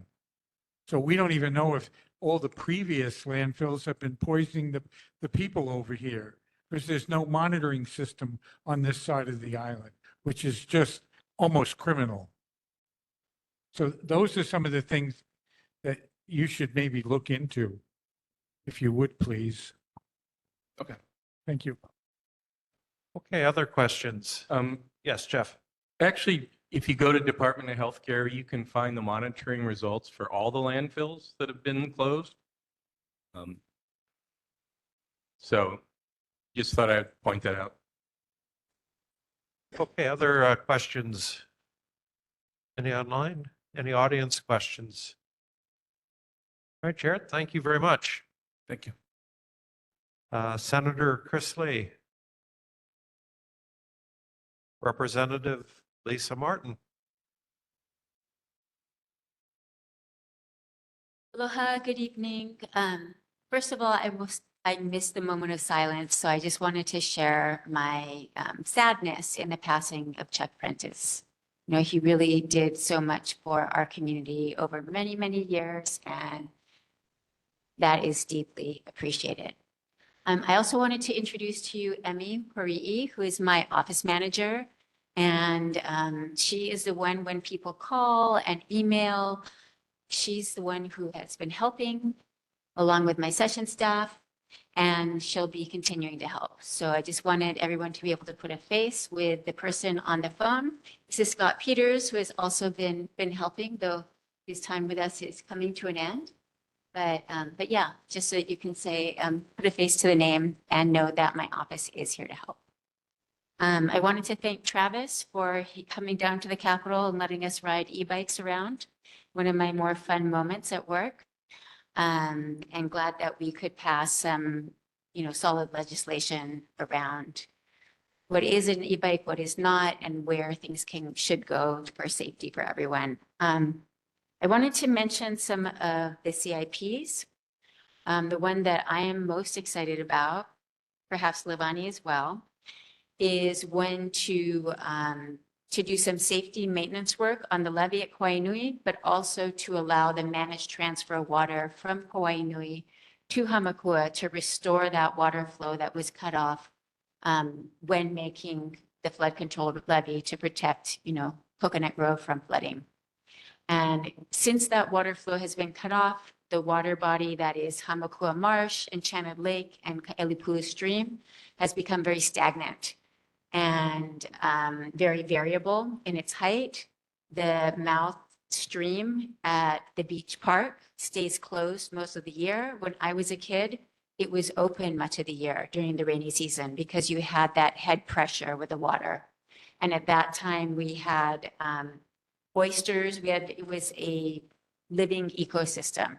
So this is one step of many, many steps that need to be taken to restore that waterway to its health. So I'm very pleased with that because I've been trying for 5 years. Another one that I'm excited about is renovation of the girls' locker room at Kailua High School. We have funding already in the works to do a bunch of field renovation for baseball, softball, the beginnings of looking at the football field, which is sagging and soggy in the middle. But really excited that the girls' locker room, which looks a little bit like a third world prison right now, is going to be redone. Another one that may be of interest, if there's any Fisher people here, is taking down the Hurl building on Mackay Pier, which is falling apart and is the reason that they've closed the pier to the public. And so we got funds to demolish and remove it so that can be opened again to the public for fishing. And I see my time is up, but I'm open for questions. Okay, mahalo. Questions for Lisa Martin? Go ahead, Lavani. Lavani Lipton. Just a quick question. Well, first I'll say mahalo nui. Thank you so much. We've also been advocating for this, and this is really good news to connect the waterways, especially with their original flow. When can we expect this CIP project to get started? I don't know. Often it takes until closer to the end of the year for the funds to be released. And then there's the bidding process and then actually doing the work. So I would say at least a couple of years, everything's slow. Do they have to follow the same process as the city? Like there has to be a design and all of that in the planning, or do they already know what's going to be done? Like, is it going to be a siphon project again or something I don't different? think it will be a siphon. I think it will be much sturdier than that. It'll be much, probably involve a pump, but I think it will be design build. It won't be a separate design and then construction. It'll be all mixed. It'll be mixed in one. It's not that big of a project, to be honest. It's important to us, but it's not a big project. I can comment, even though you didn't ask, I can comment on the landfill. I don't think they changed the half-mile buffer. I think that is still there. The part that I was very concerned with was using the underground injection control line as the perimeter. And the reason that I was concerned about that is that it eliminates almost everywhere on the island except for Waimanalo, Kailua, and into Kaneohe Bay.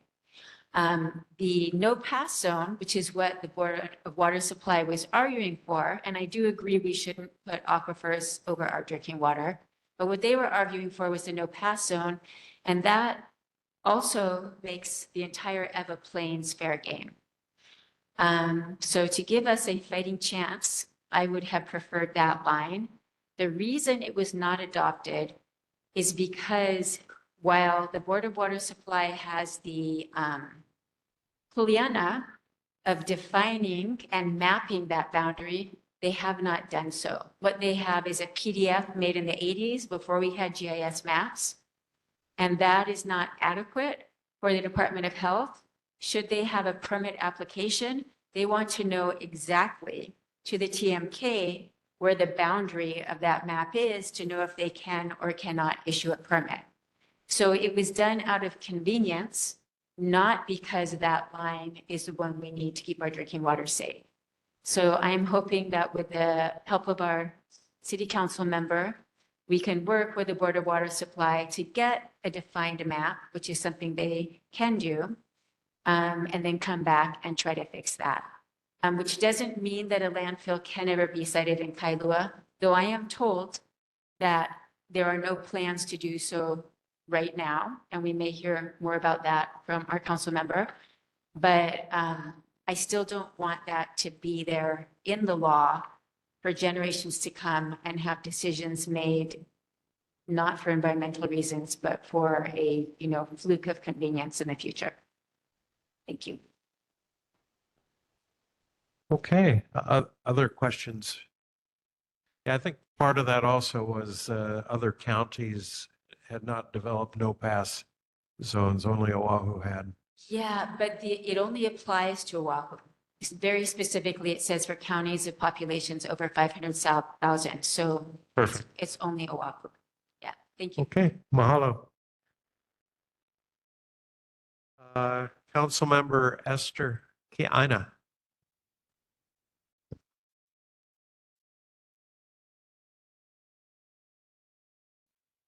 Aloha again.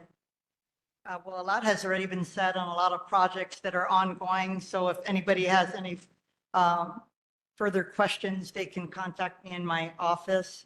I do look forward to seeing the PIGS landfill study. Mine is not complete. It's probably 90% complete. I wanted to delve into each of the parcels, and it's been very difficult to get information. But given what has transpired at the legislature, I believe we have breathing room, but we shouldn't take it for granted. So Representative Martin is correct. There is no intention right now. They're going to have to transition to look at ways to likely retain it at Waimanalo Gulch. And I'm just hoping that during this breathing room time, we will strengthen our narrative to oppose any effort if it's on the windward side. And I do believe that the city can pick up its game with regard to alternative technology. I wanted to just maybe talk about the final Lanikai Transportation Management Plan. Chair Hicks, I hope that DTS has gotten a hold of you, because I want to make sure that they're going to be given time at the June 5th hearing, because this is going to be a final report. Not yet, but we're working on it. But if we can, because I've put a placeholder in for June. I'm recommending that it come to the full board as opposed to us just having another meeting only for Lani Kai, because the management plan will be affecting everybody in Kailua. And so we had committed to having it before the full board. Everybody probably saw the advertiser front page yesterday about the empty homes tax that, as you know, was postponed last December. And that would be a new classification of a property tax for vacant homes of 6 months or more. Recently, we had a preliminary, I would say a PowerPoint, others call it a report, presented to us by Ernst & Young recently. And Chastity is, I did send the report to the neighborhood board, so if you could send it around to all of the board members. And Chastity is going to put in the chat box if anybody wants to see the report. There are actually two. There was a summary, supposedly of a report, and then the other one was a PowerPoint presentation yesterday. I'm continue to have concerns over the viability of it. There's 16 exemptions, and I still remain concerned about what the measure would actually achieve. So we have not voted on the measure. It's Bill 46, but I just wanted you guys to know about it, because the contractor is likely going to be finishing the report. Oh, I'm so sorry. And another thing that I'm going to put in, if you guys don't mind, is just a PowerPoint presentation by the Department of Environmental Services with regard to the increase in sewer rates. And I have to be honest with you, I'm confused myself because it is a significant increase over 10 years. And now they are counter proposing that instead of starting out at 9%, they're going to have it at 6% and have it at different layers. But I guess I want to let you know it's very complicated. I am asking for one of your subcommittees to take a hard look at it, because we need advice. This bill is moving. It's a priority for the administration. It's Bill 60, 2024, CD1, and there's going to be a multitude of CD2s. And I have to tell you, sitting in the hearing room yesterday, I'm confused myself, because Councilmember Dos Santos Tam has a CD2, and I know that Council Chair Waters is also going to have a CD2. So again, what ENV is proposing is, instead of starting it out at 9% over 1, 2, 3, 4, 5 years, they are layering it to decrease the amount over time. So this is the PowerPoint that is in the chat box. And Chair, I meant to send it before I left today, but I wanted to get you guys the empty homes tax, because that is something we all need to be seriously considering. And that's my presentation. All right, Travis, Council, Transportation and Public Works, can we add to your agenda the sewer rate increase? Donna Wong, Planning, Zoning and Environment, would you be willing to add empty homes tax to your agenda? Is that 1664? Is that what you said? What was the bill number? For the For the empty homes tax, it's Bill 46, 2024, CD2, FD1. I actually sent a copy of that to the chair, as well as the 2 PowerPoints. What's concerning to me is, no offense, but they continue to use Vancouver. And I said, please clarify, you're talking about Vancouver, Canada, not Vancouver, Washington. And I said, the reason that's important is that the US Constitution doesn't apply in Canada. And there is a pending court case in San Francisco that will likely go all the way to the US Supreme Court. And it hits on the US Constitution, Fifth Amendment, the takings clause. So it's hard for me to be taking this serious if they're not even going to do their due diligence and bring up a legal analysis. They're being paid enough money, and I told them that. They may not be an attorney, but get an attorney. It's $500,000 for this study, right? And there's more analogous places to compare it to. England, for example, where it faltered, Washington, D.C., and other U.S. jurisdictions. Anyway, I just asked for your cocoa because these are things that are just coming up, but I know that they are, the empty homes tax is a priority for some of our leadership. And then the sewer rates is a priority for the administration. They want it effective in July. Now, we've received the sewer rate brief, but we'll take a deeper look. We weren't aware of these adjustments to it. And it just came out yesterday. And I emailed all board members the info on the empty homes tax, and I'll add that to our meeting materials. And the PIG final report and the appendix to it is already on our meeting materials. And I will get you, when I go home tonight. The scope. Yourself and David Pound, the scope of work for for Kalaheo. Perfect. Additional questions for Esther Kiana? Online? Any audience questions? Mahalo. Representative Scott Matayoshi? Representative Mike Lee? They're busy wrapping up at the legislature. Nicole Gray, representing Representative Jill Takuda.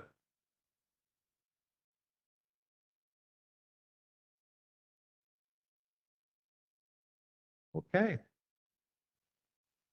Next agenda item is reports from members who attended other meetings.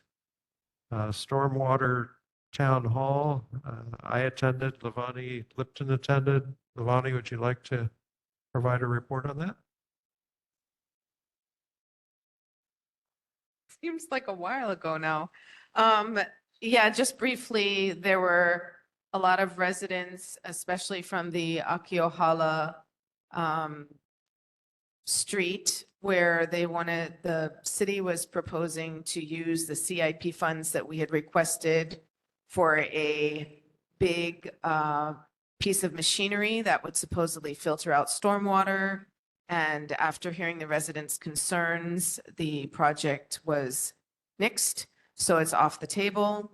And now we are back to our original requests, which are screens for the storm drains and working with the existing infrastructure to do upgrades. And we want the city to continue to hear us and research another potential project which we think would be really beneficial to improving water quality, and that's the construction of a small berm over at the Kaopa Silt Basin. So the meeting was well attended. Everyone cares about the water quality, and we had both the head of DFM, Jean Albano, and we had Rando Wakamoto from the Stormwater Division in attendance, and the consultants for the projects. So thank you for coming to Kailua and making it a priority. Okay, mahalo. Another one was Kalaheo Hillside. Claudine Tomasa, Gary Weller attended. I also attended. Gary, would you like to say any words on that? It was substantially discussed during the resident and community concerns. Another one was Kailua Drive, Complete Streets. I attended that one. And that also was substantially discussed in the resident and community concerns. It's a process. Anyone else attend any other meetings? Okay. Next order of business is an individual motion. The Kailua Neighborhood Board will apply to march in the 76th Annual Kailua 4th of July Parade. Request the Neighborhood Commission Office fund the $125 application fee for the nonprofit community category. Would anyone like to make this motion? Levani Lipton would like to make the motion. Anyone like to second it? Gary Weller. Any discussion? Donna Wong. Yeah, when do we have to let them know whether we'll be in the parade or not? Because of the elections, there's going to be a lot of new members. And Right. I'm concerned that we just won't have enough people. 4 or 5 of us in a parade, not going to look so good. Well, we've had this situation before 2 years ago for the parade, and both off-going board members who are now completing a term, as well as new board members who will have their first meeting the night before on July 3rd. Both are encouraged to participate, as well as board members that are continuing on. Of course, we won't know the election results till the 1st of June, but we've encountered and overcome that in the past. Other discussion? Travis Council. Just a point of clarification. I believe the application fee is $140 this year, not $120. I just looked for a different, but for nonprofits. I don't know if we need to amend that or if. Any objections to amending it to $140? Hearing no objections, the motion is amended to $140. Thank you. Any other discussion?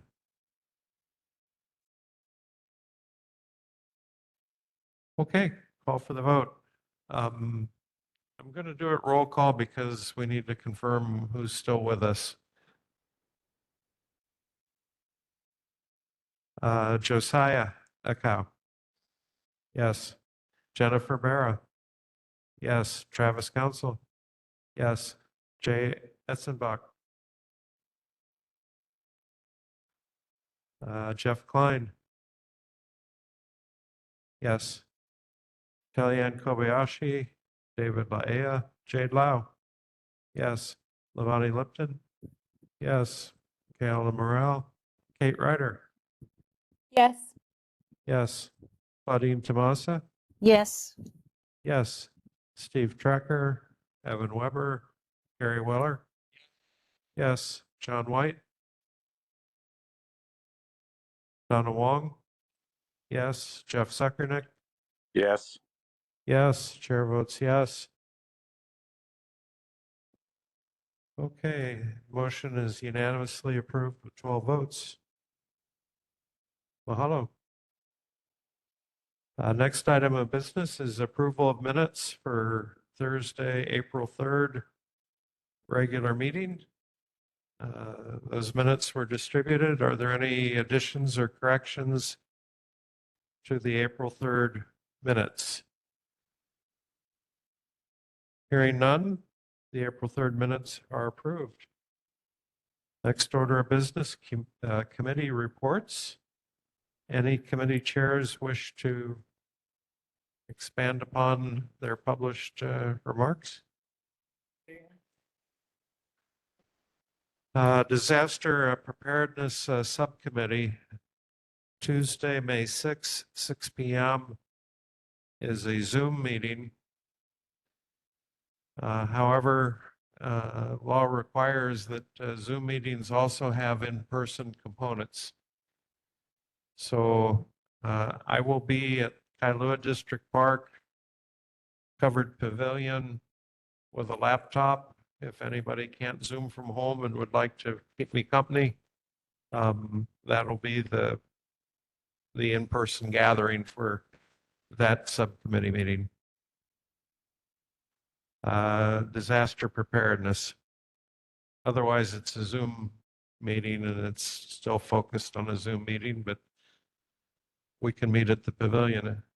Committee membership motions. Anyone like to join or disassociate from a committee? All right. Chair's report, committee agendas for June are due to the chair by Sunday, May 25th. With that, this meeting is adjourned at a very early 9:46.